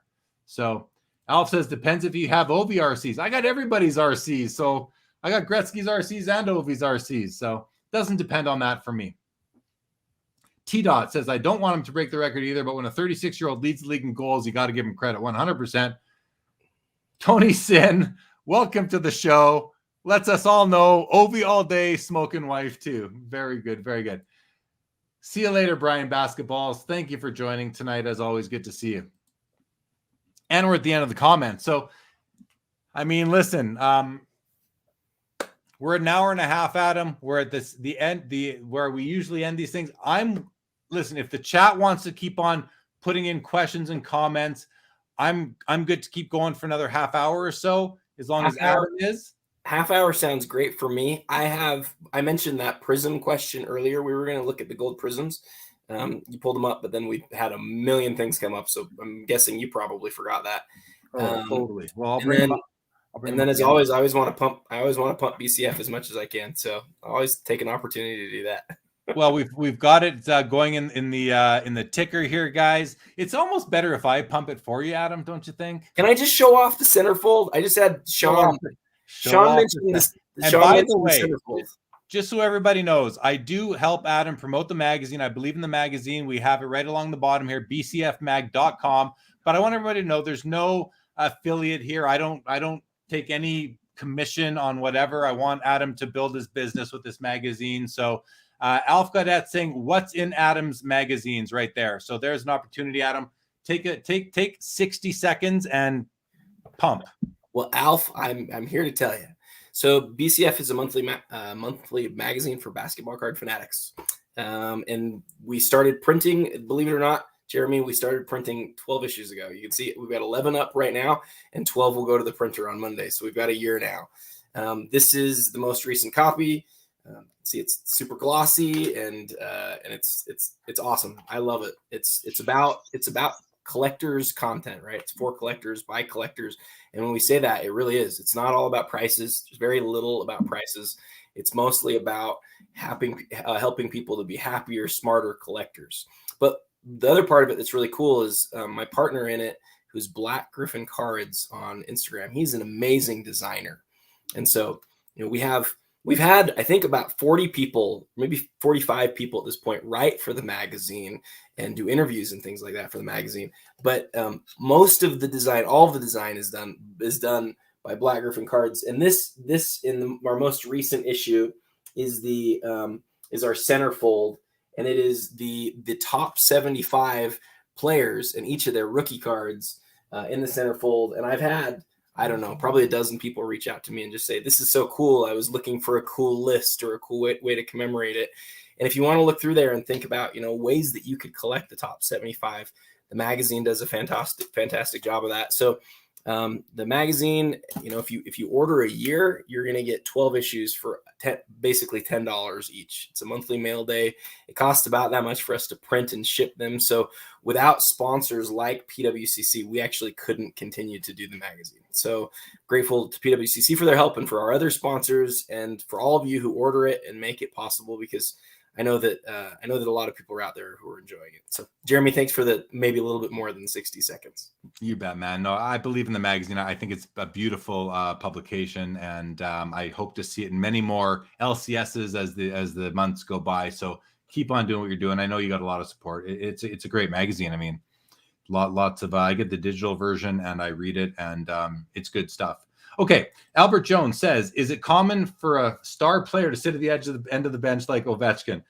No, there could be many reasons for that. I'd have to see the footage, Albert, but fun question for sure. My buddy Mike at Eastridge says, question for both of us. Would you rather have, Adam, a patch, an auto, or a rare numbered insert parallel? So for me, all of the above, but if I had to pick one, I'm going for that rare insert parallel. But I'm a sucker for a nice patch too. So I'd probably go insert parallel is like 1A, patches 1B, and auto would be third for me. This is just a killer question because I have to caveat it. So if I'm not going to caveat it at all, I would say in general, I'm an insert guy. But if I'm allowed to caveat it, I would say it depends on the player and it depends on how nice their autographs are, what they have out there. In this month's interview, I talked to Coleman Cards, and he said something that was kind of interesting in our interview. He was talking about a card that is his dream card, and I'm not going to spoil it for any of the subscribers out there, but he said, this is my specific card that I would like to find out there. He's got an unbelievable collection, right? He owns a Luka Prism Gold rookie card. So he has a lot of amazing stuff. And when he told me which card he wanted, I said, why that card? And he said about this specific player, he said, his base is a tough one to cover. And I was like, what does that mean? And he said, well, this player, he just doesn't have a lot of stuff that is like something that I would really want in my collection. So if a player doesn't have a ton of nice autographs, then I would probably steer towards his autographs because they're rarer. But if somebody has a ton of autographs and not as many inserts, then I'm probably going to steer towards that. It depends on what's rare for that player and what's good looking. I mean, Kobe is a good example. I collect Kobe. I don't really own any of his rookie cards though, because most of his rookies just aren't appealing to me, So I love rookies, but maybe not of Kobe. You're smiling though. What did I say? No. I'm smiling at some comments coming through. I just saw that the Niners won. And I'm very happy for my buddy Joe. I'm very happy for anyone who's cheering for the 49ers. I can't believe that Rodgers and Green Bay. I was led to believe by my NFL expert friends that there was no way the Green Bay was losing this game. And I was like, I don't know, there's always a way. And look what happened. So I'm happy for Joe. I'm happy for the 49ers fans.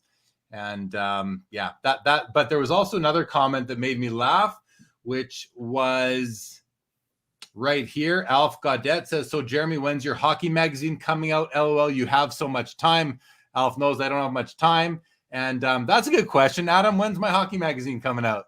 For those of you, I shouldn't say this, but at one point we had on the roadmap doing Hockey Card Fanatic and Baseball Card Fanatic and on all these different things. The reality is that we need somebody who can run the magazine, though. So I actually asked Jeremy if he wanted to do Hockey Card Fanatic. But Jeremy, as you guys know, I don't know how he does the stuff that he does. He provides us with like 10 hours of entertainment a week, Jeremy. I mean, I don't know how you've got a wife and you've got kids and you've got a career and you've got all this other stuff going on. I mean, you are so busy, so I get it. But if Jeremy ever wants to revisit those conversations, maybe we'll have to have him. Yeah, I would have loved to have had the time to do it, but I did have to graciously turn down that invitation. That's already going back. I mean, we were having these discussions over a year ago, and nothing's changed in my life. I've just gotten busier. So, but there you go, Alf. I'd love to, I'd love to be able to read that. No doubt, I would definitely be subscribing. PSA 10 says awesome centerfold. No doubt about it. PSA Slab Guy says, Adam, I enjoyed the last BCF issue, especially the article on star cards. Do you think PSA will change course and grade them someday? So one of our first interviews was actually, this is a good answer to your question, PSA Slab Guy.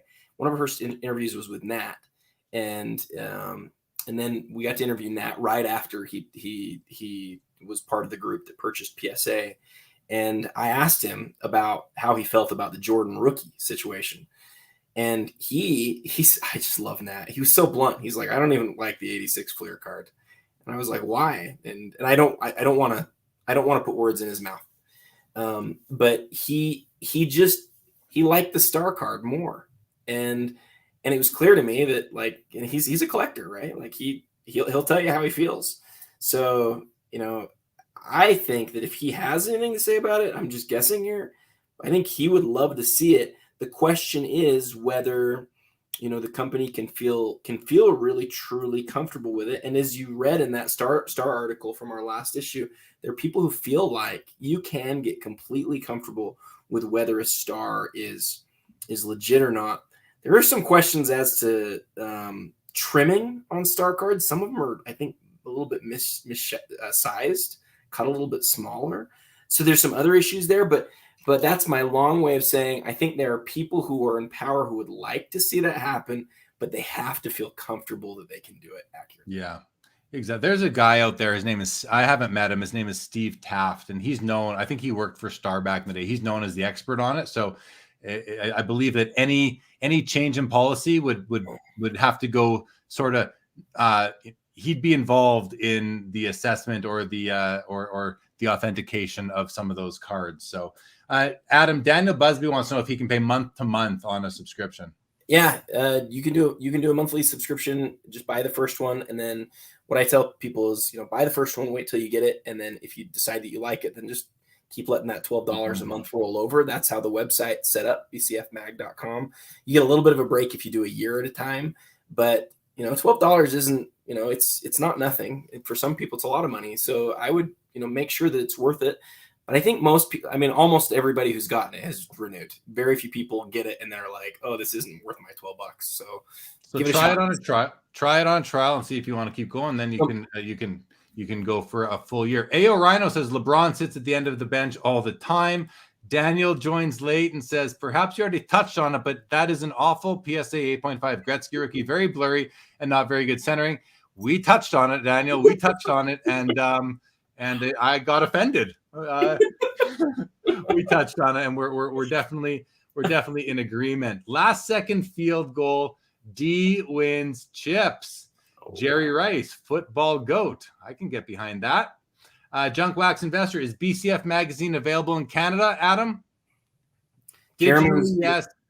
Jeremy was giving me a hard time about this before the call, or before the show. It is available in Canada, but only if you have a Ship My Cards account. You have to get it through there. Unfortunately, our printers will not ship to Canada, and there's several reasons why. I've tried so hard. So it is delayed. Yeah, it is delayed. I don't foresee, honestly, Jeremy, a time where we'll go direct to Canada. But here's the great thing, and this is what I should have led with. Ship My Cards feels so strongly about BCF that they're actually not charging any fees on it. You can ship there. They'll put it in your account and everything. You still have to pay for it to be shipped to you, but that's as good a deal as you're going to find. So I would use Ship My Cards. Great. Tom Bullard, you are welcome. Thank you so much. Tyler says, if we get a Niners Super Bowl, I will not be watching. Too funny.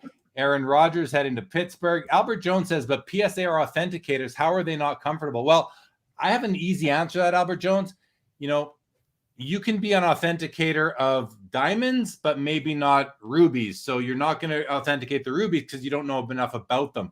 I think that how are they not comfortable? It's just they're not. And that's good enough for me. And that should be good enough for everybody, really. If they're not willing to authenticate it, it's because they're not willing to put their name to it. And that's just the way it is. I mean, you're only able to authenticate if you have like really good exemplars and you can compare. If they don't have the exemplars or they've been duped by them, then they can't. Maybe the copies are the exact same paper, same printing machines. Maybe it's the exact same. Maybe there's only one person who knows the secret about it. So that's how I think it's a very reasonable reason. And I think it's actually quite respectable that they don't, or integral that they don't grade it or authenticate it if they're not comfortable doing so. I think that's completely legitimate. Purple Haze. Here's a fun question. Do you think with the back-to-back recent hobby drama, it might be going to push people out of the hobby or solely in it for the fast money? That's a good question. No, I don't think that's going to push them out. But if they're in it for the fast money, whenever they go out, they go out. Like that's fine. It's nice to have you while you're here. But if you're just in it for the easy money or the fast money, then I'm not going to miss you that much. You know what I mean? So whatever it is that chases you out is fine for me. But I don't know, Adam, what do you think? I think people come and go for a lot of different reasons. And people come when the market's hot and we see cards, we see the big headlines of cards increasing in value. So-and-so is telling you about how they made it rich. But the people who stay are largely people who are like on this group, right? Very few people who are actually part of this chat right now aren't people who really like cards. Like they're people who are going to come in and whatever, but the drama, but regarding the drama piece of it, one thing I generally don't like about our hobby is how much the drama is followed.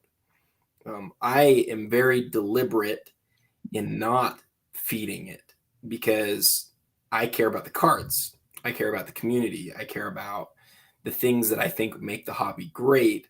But the whole world is a soap opera right now. We know what sells. We know drama sells. There are entire accounts that are based on it and do really well, that make a lot of money. And so, for me, I would just say, and this is just like Adam preaching here, so forgive me for this, but like the best thing that I think most of us can do is see the drama, interpret it, and understand how it can make us smarter, better humans, better collectors, that sort of thing. But then don't perpetuate it. Don't let it eat away at you. Try to learn from it, and then don't make it the story of the hobby, though, because there's so many great stories and so many cool things to follow and so many things to learn. You can have such a fabulous time in our hobby without the drama.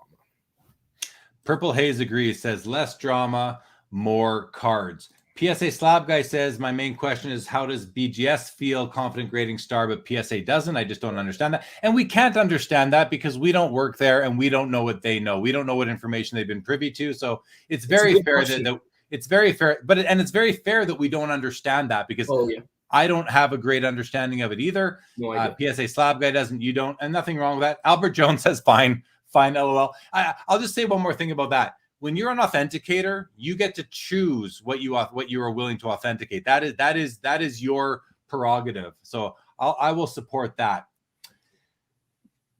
Here we go. PSA 10, 35-year dealer here. Drama, crooks, fakes, backdoor, graders being blah, blah, blah. It's all existed. The hobby's never stopped growing. It's just different. Yeah, fair enough. You're always going to be dealing with these bad actors. It just is what it is. Tom Bullard says, Adam, you get back what you put out there. So it's a good attitude. I agree. And Tyler says, wow, I don't agree with the mindset of many of the newer people in the hobby. I really don't want anyone to leave. I love having more people in the hobby. Just hope people get smarter. Yeah, more people get smarter, sure. Don't do bad things. Be good people. Don't do fraud. Don't rip people off. Be honest. Don't spend money that isn't yours. Don't try to improve the condition of a card. All these things that we as a hobby just don't like. Tom Bullard says, education and pointing out bad actors and holding people accountable is important, but how we point that out is essential to teaching the next generation. But I have a feeling most people here know that. I appreciate that. That shows respect for the chat. Much appreciated, Tom Bullard. And AO Rhino says they prop up this drama nowadays because people can make YouTube videos on it and we'll get tons of 100% correct. You look at, oh my gosh, you look at the titles on many YouTube videos, the thumbnails, they're really a negative spin. Now the content inside might not be negative, but the billboard is often very negative on many content creators and YouTubers out there, some of whom I like and respect.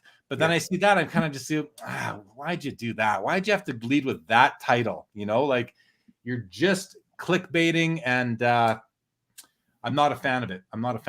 But it happens, and we can't control it. So you can only control what you can actually do yourself. And if that means being as positive as you can and putting out good vibes, then come join me on that initiative. Yeah. Yes, Adam. So I think this is something that you and I can both relate to a little bit. When you start creating content, you really care about how many people are listening or watching. And it's pretty tempting to share things that will get more of that. Unfortunately, a lot of people end up maybe starting with a desire to do a lot of good in the hobby. And then what happens is then they can maybe even sort of like turn into like this, like looking for views and looking for follows and that type of thing. If you watch it carefully, you can kind of feel it sometimes that's what people are going for. And again, people make money, they can monetize this too. So, it's important to understand that.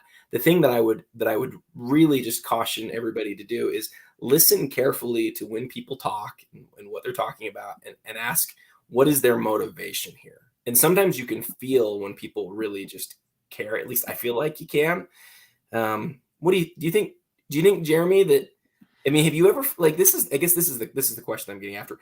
I felt it with the magazine. Like, I feel like, what if I published a piece on this thing that's not really in accordance with our mission, but people ended up buying the magazine? Do I want to do that?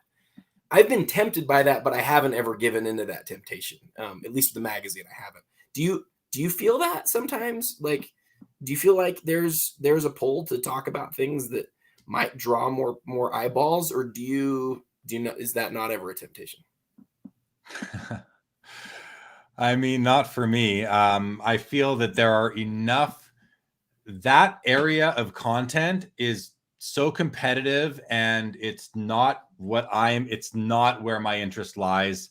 There's enough people doing it. You don't need Jeremy Lee doing it on Sports Cards Live. Also, when you've got at least a dozen other people that they can't wait to get that video out. As soon as that news drops, they want to be the first one to hit, because they're going to get all their views pretty quick. And that's, I mean, they're generating revenue through YouTube. They're getting the views. They're growing their channels. Great for them. Not something that I'm doing, that I've ever done, and not something that I'm tempted to do. However, on Sports Cards Live with whoever guest we have on any given Saturday night, we often get into these things, and I'm happy to talk about them and share my viewpoints on them.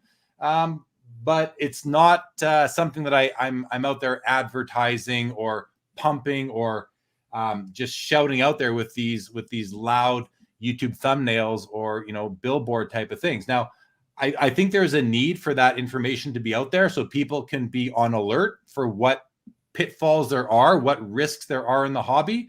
I think that's pretty important. But again, I don't think that I need to be the source of that. I'm going to continue creating the content that I've been creating for almost 2 years now and let everybody else do what they're doing. And I watch some of it to stay informed. But again, it's not something that I would like. If I'm you, I'm not necessarily putting out an article on it. But I guess it just depends what your audience wants. And if you want to give, if the other thing is that, but it's not just that. Listen, if Sports Cards Live turned into a channel and episodes and interviews where people were only wanting to see the negative stuff, I would stop, because that's not going to make me happy. So if my channel turned into that, my channel is going to end. I'm not going to be interested in talking about that all the time. I'm going to focus on the cards, the people, the good people, the stories. When I have a guest come on to Sports Cards Live, one of the first things I tell them ahead of time is that the goal of my, there's a couple goals I have, but my goal is, number one, I want you to be comfortable throughout. I want you to be comfortable. Don't worry about running the show. I'll run the show. And secondly, whether you are a collector, an industry insider, a hobbypreneur, whatever you are, if you have a product, or like we had Tim on from Slab Shelf last week, or sorry, not Slab Shelf, from Slab Strong, I said to him, listen, I want my audience to get to know you. Before we talk about your product, your business, I want the audience to get to know you. My show is about meeting people in the hobby, getting to know them. And then you can decide if you want to do business with them or if you like their product. But let's just that's what it's about. I'm not here to just report the news. That there's enough other shows that do that. So sorry, I'm ranting, but that's my position. This is probably why we get along the way that we do, because I do the same thing every time I interview somebody for BCF. My goal is to make them feel comfortable and to let them know that I don't want to hurt anybody. Like, my goal is to shine a light on the great things that are happening in our hobby and the things that are happening in our hobby, so that people can share them and do it in a way that is really interesting for the viewer, or in my case, for the reader. And I think that's what you're doing too. And I think you can feel when you watch somebody or when you listen to them enough what their agenda is. So I think if I could just wave a magic wand, what I would do is I would say, let's have everybody sort of like understand what people's agenda is, as they share. It's really hard to do that, though, and sometimes it's mixed. Sometimes people have multiple things going on that they're trying to promote or get, but follow those people. Again, if I could just tell everybody, like, follow those people who are focused on the cards, and leave the drama behind. That doesn't mean you don't learn from it, but I think this, and sorry to keep going on about this, but I think that most people follow the drama, Jeremy, not to be informed. I think people follow the drama because it's a soap opera. It's WWE. It feeds a part of us naturally that's probably not the best part of us, that likes that stuff, and people like being part of the mob. They like being out for vengeance and what's right. But I think in a lot of cases they're not actually motivated by what's right, but by that sort of more natural, not great part of themselves. Yeah, you're right. It's that whole like rubberneck thing. We're driving down the highway, see the car accident. I always get frustrated when all the cars in front of me are going so slow. It's like speed up a safe distance, but let's keep going. Nothing you see is going to change anything. But people are very curious. It's just human nature. So it's human nature and that's why those thumbnails are so effective. Yep. But I'm pretty certain you'll never find one on the Sports Cards Live YouTube channel that does that. That's just not the style here, and that's okay. Nothing against the people that are doing it. It's important that the information gets out there too, as long as it's being reported on in a properly, objectively, I would say, and without so many assumptions. There's a lot of assumptions made everywhere, and a lot of misinformation and lack of information. Okay, keep it on going. Eastridge says, that is why I don't crack slabs to even to sell, even if a bad grade. I know it has an issue, so I will take the loss and be reputable. I can vouch for Mike on that. I've seen many cards in there with low grades in his shop. Not to say he has high grade cards too, but I've seen some low grade ones as well. Daniel Busby hits us up with a tip. Thank you, Daniel Busby.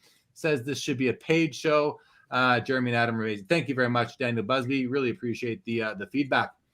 Junk Wax Investor says being a content creator is a ton of hours and work. Couldn't imagine spending those hours on negative parts of the hobby would ruin it for me. Yeah, exactly. Thank you for putting it in those words, because that I could have basically said that myself. PSA 10 says that's why you'll still be here in 10 years. They won't. Probably. McDoyle, great to see you. Thank you for joining. Andrew Mark says a lot of people will find it hard to break even with their card collecting in 2022. The 10x rise has happened and won't happen again for a while. Agree. Makes sense. I mean, agree, but as far as we can forecast, but I think that's right. Mark's Cards in the house says, great show, guys. Enjoying the content. Thank you, Mark's Cards. Now, I can never know if people are authentically the who they say they are, but if you are the Mark's Cards who is at the center of that recent drama, thanks for joining. And if there's anything else you want to say, throw it out in the chat. But good to see you here, and hope you're able to rectify everything that has sort of gone sideways. Brett S., thank you. Tom Bullard says these big corporations learning that negativity drives views has allowed them to tweak their algorithms to push it. Making it lucrative has not been a good development for the betterment of society. Yeah, fair. Alf Gaudet calls me Jeremy Lipovich. Aries Nunez says, what's the stuff you use to get scratches out of your slabs? It's this stuff right here. Meguiar's Scratch X 2.0 is what I use. But I have a caveat with this now, which is if you're going to use it, you have to be very certain that there are no cracks in your slabs that go all the way through. Because apparently, and I was contacted by a plastics expert after seeing me talk about this, let me know that this stuff will eventually make its way through that slab if there's a crack all the way through. So scuffs are fine. If you have a crack in your slab, don't use it. So just get that thing re-slabbed by the grading company. Only for scuffs is what I would say. Okay. Rich Frank says, this is the only new show I watch. I watch Sports Card Radio about the cards and Go GTS. Besides that, I don't trust the people pimping this hobby. Well, I'm glad you trust me, Rich Frank. That means a lot for sure. All right. I'll go through a couple more here, and then we'll probably start to wrap this up. I would think. Anthony George says, best in the business right here. Thank you so much, Anthony George. Really appreciate it. Purple Haze says, Sports Cards Live is always positive. That's why I keep coming back. Glad to have you. Pachero Peters throws up some, let's just quickly do a block. We don't need that. And Tom says, I know Sports Card Anonymous here on YouTube has vids showing scratch stuff. If it works or not, it helps. Chad Shipper, good evening to you. The auction was going great, but it's been delayed a day. So we've kind of switched focus. For anyone who is just joining, the PWCC auction has been delayed a day due to some technical difficulties with the website. So it's going to, and I did receive a text message from PWCC's customer service a little while ago, basically saying exactly that there was a corner case problem with the user interface that caused a few bids to not be properly registered. We identified it, solved the problem, but there was a brief period of time where some bidders were affected and out of abundance of caution elected to delay the close. So they're delaying the close to tomorrow night for anybody who wasn't aware of that yet. Albert Jones reminds people to hit that like button. I appreciate that. Hit the like, hit the dislike. Just hit a button, guys. Hit a button. But if you're not yet subscribed, please do subscribe to the channel. Adam, jump in. I was just gonna say, what are your plans for tomorrow? Are you gonna try to do something? Do you know? It's going to be difficult. I do Collectible Live on Sundays at 7:00 Eastern. And I have my family, right? So I'm not sure yet if I'm going to be able to jump back on tomorrow night. So I would say to everybody watching, sort of stay tuned, watch the channel, watch the Facebook group. If you're a member of the Sports Cards Live Facebook group, you'll see it show up there if I set it to happen. So as of right now, I'm just unsure. I'm unsure at the moment, but keep your eyes open just in case I decide and I'm able to. The biggest bummer to me about that is just that, like, it is so much fun at the end being able to watch the things that kind of garnered the most interest that month. And so I'm sad that we won't have that moment that we usually, it's more than a moment, that like half an hour to an hour that where we're just watching going, oh, this is happening. That's one of the most fun things that we get to do. And I have a couple that I'm like watching super close. So I'm bummed about that, but yeah, it is. it is what it is. It's always so much fun there at the end, as you said. I agree. I'm with you, but it is what it is. JR says, anyone else seeing high bids on the PWCC being displayed on auction? So yes, that was one of the problems that they were having. And one of the reasons why they've delayed it till tomorrow is that if you're on the main page of the auction, the bid amounts are showing up accurately. But as soon as you open up a new window or you click on an auction itself, that's where the information is not displaying correctly all the time. So if you want to know, I'm just going to show something here quick. Let's just bring this up. So if you're on, say, this auction here, it says $190,000 right now. Let's see, I'm going to scroll up and scroll down. So, but if you click on here, oh, if this is showing us 200 as well. So I thought that was going to work, but that's not working either. So if we go back to the main page and we just do a quick search for Gretzky, and let's see what it shows here that auction is at. It says $24,000. So if you're on the main page and you're searching within the main Premier Auction page, basically if you click on this link here, you're going to see the correct bid amounts. But as soon as you drill into a card, you're going to see some funky information. So so be careful and just watch the main page to know where you are at for sure. Yeah, let's not sugarcoat it. Like, it's a disappointing night. Like, this is the first major issue PWCC has had like this. It's too bad, but at the same time, I think that given what happened, I think that it's the right decision. Like, you can't have an auction go with an issue like this, and so let's hope that tomorrow that everything's fixed and that they have everything squared away. These things do happen, so it's better that I think everybody can agree it's better to have an auction go the way that it's supposed to at the end, where people are able to place bids and know what's going on, than to try to force it and then have some things sell for far less than they ought to. As a bidder, you might want that to happen, but that's not the right thing to do. Yeah, I mean, they're making the decision. They have to make a decision one way or the other. The decision they make is out of the abundance of caution, as was mentioned. And listen, it is what it is, right? Life goes on. Life goes on for everybody, and I hope that no one is going to be impacted financially too bad into negative of a direction. So, if anything, maybe more eyeballs get on these cards, and that's good for the consigners. The bidders might have to pay a bit more, or just not win the card. Whatever it is, it's seems to be a decent decision from where I'm coming from anyway. So, but in any event, there's not much more there's nothing we can do about it or really even say about it this time, except to see whether or not we'll be able to come back tomorrow night. We'll see about that, hopefully. But we're going to wrap this up. We're over 2 hours now. Any final comments, questions from the chat? Put them in there as quick as you can. We'll get to a couple more if anything comes up in the next 2 or 3 minutes. Adam, let's wrap up. What's anything you got going on that you want to talk about? So what I'm interested in watching tomorrow, I have a couple of golds. What's that? The Prism Golds. Oh, well, yeah. I was just going to say there are a lot of interesting things that are going to end tomorrow. One is the Kevin Durant. They had one of these before in a BGS 9, but the Kevin Durant to 35 exquisite card. Jeremy, remember that was really a focus for us a couple of months ago. So I'm excited to see that card.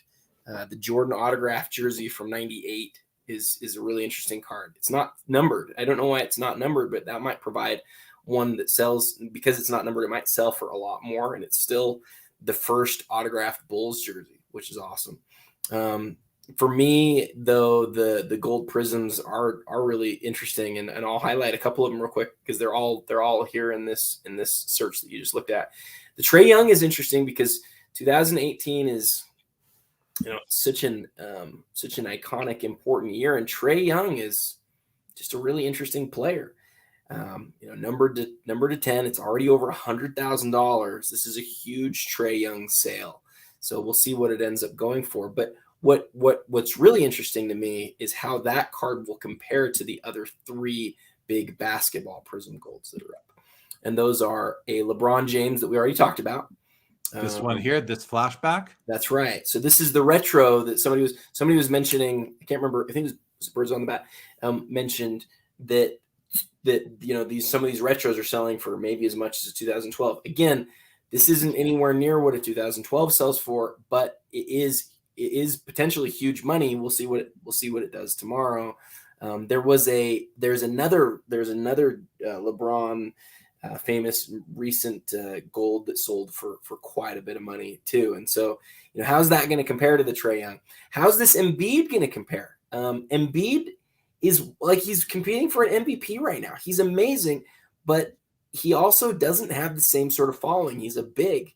And then lastly, the Steph Curry. You don't see a lot of early Curry golds go up for sale. So all four of those, I'm really interested to compare them in the end to see how the high-end market values rookies versus non-rookies. And it'll be cool to see what happens with those. Yeah, nice looking card. I do like this LeBron. It's a nice looking card.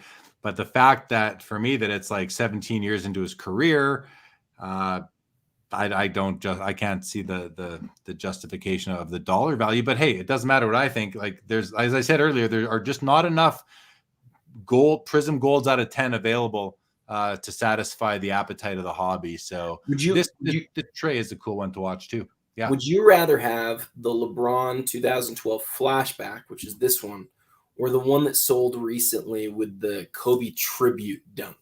Which one of those two cards is more interesting to you? Probably the flashback. Really? Aesthetics wise for me. Yeah. So if that's the, I don't know when the last time one of these is sold, but the flashback dunk I'm confusing them now, conflating them. The Kobe tribute dunk sold for over $200,000. So yeah. That's what's great about these is you don't know what's going to happen. But so that's something that's interesting to me from this auction. And then some of those other really high end basketball cards, the Durant Exquisite and how it compares to the Durant limited logos will be interesting. And then lastly, the Jordan. There's a Jordan parallel that maybe is going under the radar a little bit. It's probably the best upper deck parallel. It's the SPX. It's probably the best Jordan upper deck parallel in existence. There's only 50 of them. This one, I believe, is an 8.5. An 8.5.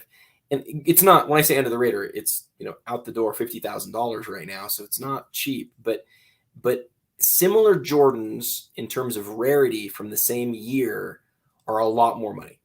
And so, at an open auction like this will be a cool comp when all is said and done. Yeah, the grand finale, I see a lot of Jordan collectors talking about and pursuing and really lusting for this grand finale. I'll be honest though, I don't think it's a nice card. I don't like it really at all. You and I have actually talked about SPX, this specific year of SPX before, and I get it. I get where you're coming from and I think your issue is like it's got a lot going on. I just don't like the aesthetics, the design. Yeah, just doesn't resonate with me as far as how it looks, but that's okay. I don't have to like every card. Okay, let me ask you one more thing before we go. And I don't know how many more, I don't even know if we have anybody who's still with us at this point, but if you look up Kobe limited logos, the 2 first years are up right now. And I want to get your take on which one you like better, because that's the question. Yeah, we still have lots of people watching, so we'll keep on going as long as we're interested in what we're talking about ourselves. Here. Okay, let's see. So we got the 03, we got the 04. Yeah, I mean, they're both really nice. Aesthetically, I prefer the 04 because you've just got the bigger, more real estate is allocated to Kobe himself on that card versus just the little, like the size of a half a dime sort of on the 03 here. I've never been a fan of this like top white edge with this jaggedy black kind of fade out border, which is just a design. You have it down here too. I do like how both of them give lots of room for the autograph. The autos both look nice to me from what I can see. Patch wise, I'm sort of indifferent. I think, you could argue this one is nicer, more breaks, more detail, but this one is just fine. I really like this one too. I think I like the 04 design overall better. I like this window shape. I like the foil around the patch. This one doesn't really have any foil around the patch. I like the 04 better aesthetically. I love your perspective because you come at it with fresh eyes, right? I see this and I see 03 and I'm immediately just drawn to it because 03 Exquisite for a lot of people is the end all. They see you just commented, I don't know what word you used, but you used the black and the white there, that top edge. Yeah. You said you didn't like that, but what's interesting, that is part of what makes 03 iconic. That's what tells you that it is an 03 Exquisite card. So for me, I see that and I get excited. But from and I have to acknowledge, like I always do when these situations come up, I own the 04. I own the exact same card in the same grade. And so it's really exciting for me because I haven't seen a comp on this in literally years. And so that part is really exciting. We call it the Kobe Point card because it's just a beautiful image of Kobe. And the thing that separates it for me is that it is like it's a better looking card than the 03 card. But nicer patch on the 03 and it's 03, right? So we'll see what the market says. Right now, it looks like the 03 is probably going to blow the 04 away, but it will. Let's see. I think it will. The one thing I'll say about 03 Exquisite is I do love the horizontal patch autos from that year that do have that same sort of effect on it. So when you say that, okay, so that is kind of a common theme throughout several insert sets within the Exquisite, 03 Exquisite, maybe all of them. But for this particular horizontal overall design, I prefer the 04 design for myself. But cool. Very good. I'm glad you asked. It's fun to look at that. Let's go to the rest of the comments, run through them, and then we're gonna end this. I want to first bring up there was a comment here from JR. Says the right decision to delay for seller's sake, but it is yet another slap in the face for buyer. It's from PWCC. I disagree actually, JR, because to me a slap in the face is intentional. It's something that you're looking to do. I don't think PWCC. This is just something that happened. This is a system. It's technology. I don't blame them at all myself for this. So I don't think it's a slap in the face. But I can understand that some people might look like somebody's taking our advice and putting a bid in on the PSA 8 Gretzky, which is definitely nicer than the 8.5. Alf Gaudette, good night to you. Purple Haze, thank you for joining. Albert Jones, maybe we'll see you tomorrow. Ric Flair, can't believe the Packers got beat. Albert Jones says Trae Young is very overrated. Tom Bullard loves me some UFC, also leads to more and more cardboard. That's right. It sure does. Joe Pro, bang, bang, Niner game. There you go, Joe. Congratulations. Thank you, Adam Holgate. Thank you, Tom Bullard. Always great to have you in the chat. Daniel Busby, go get some Red Bull. Albert Jones, you like 13 NT hockey? I love them, Albert Jones. Yes, I do. I think they are beautiful. Dallas Mooney, Battle of Alberta, tied 3-3. I'm going to get to watch the last period. Thank you, Dallas Mooney. Luigi, is it too late to jump into the auction? It is not. You have a whole day left, Luigi. The auction got delayed till tomorrow. They're flush with winnings. Congratulations on winning your bets on the 49ers. All right, everybody. Adam, thanks for joining as always. And again, you'll see if I'm back on tomorrow to cover the end of the auction. We will see. Keep your eyes on the channel, the Facebook group. We may come back and do it. Thank you very much, Jay Tillman. Albert Jones, you're building a set. It's a beautiful set. Sanderson to Orr. How many? None being sold for $1 million, Eric. Thank you. Nice looking cardboard. All right, everybody. Thanks for joining. Tomorrow night, I will be on Collectible Live. Yes, tomorrow night, Collectible Live, 7 o'clock Eastern. My guest will be Frank Herelia, also known as the Trove Collectibles or the Trove Cards. He's got a great thing going on. Great guy. Going to have him on a nice, fresh perspective on the hobby. Check that out tomorrow. Thank you, Purple Haze. Next week, Susan Lulgerai from previously Tops, now a Gold, will be joining us next week. Tim Getch from ComC the week after. Nick Sapiro the week after that. That's it. Subscribe to BCF Mag, bcfmag.com. Support Adam and his project and his magazine. Everybody, thanks for joining. Adam, say goodbye. Bye. Thanks for joining. Okay. Good night, everybody. Thank you.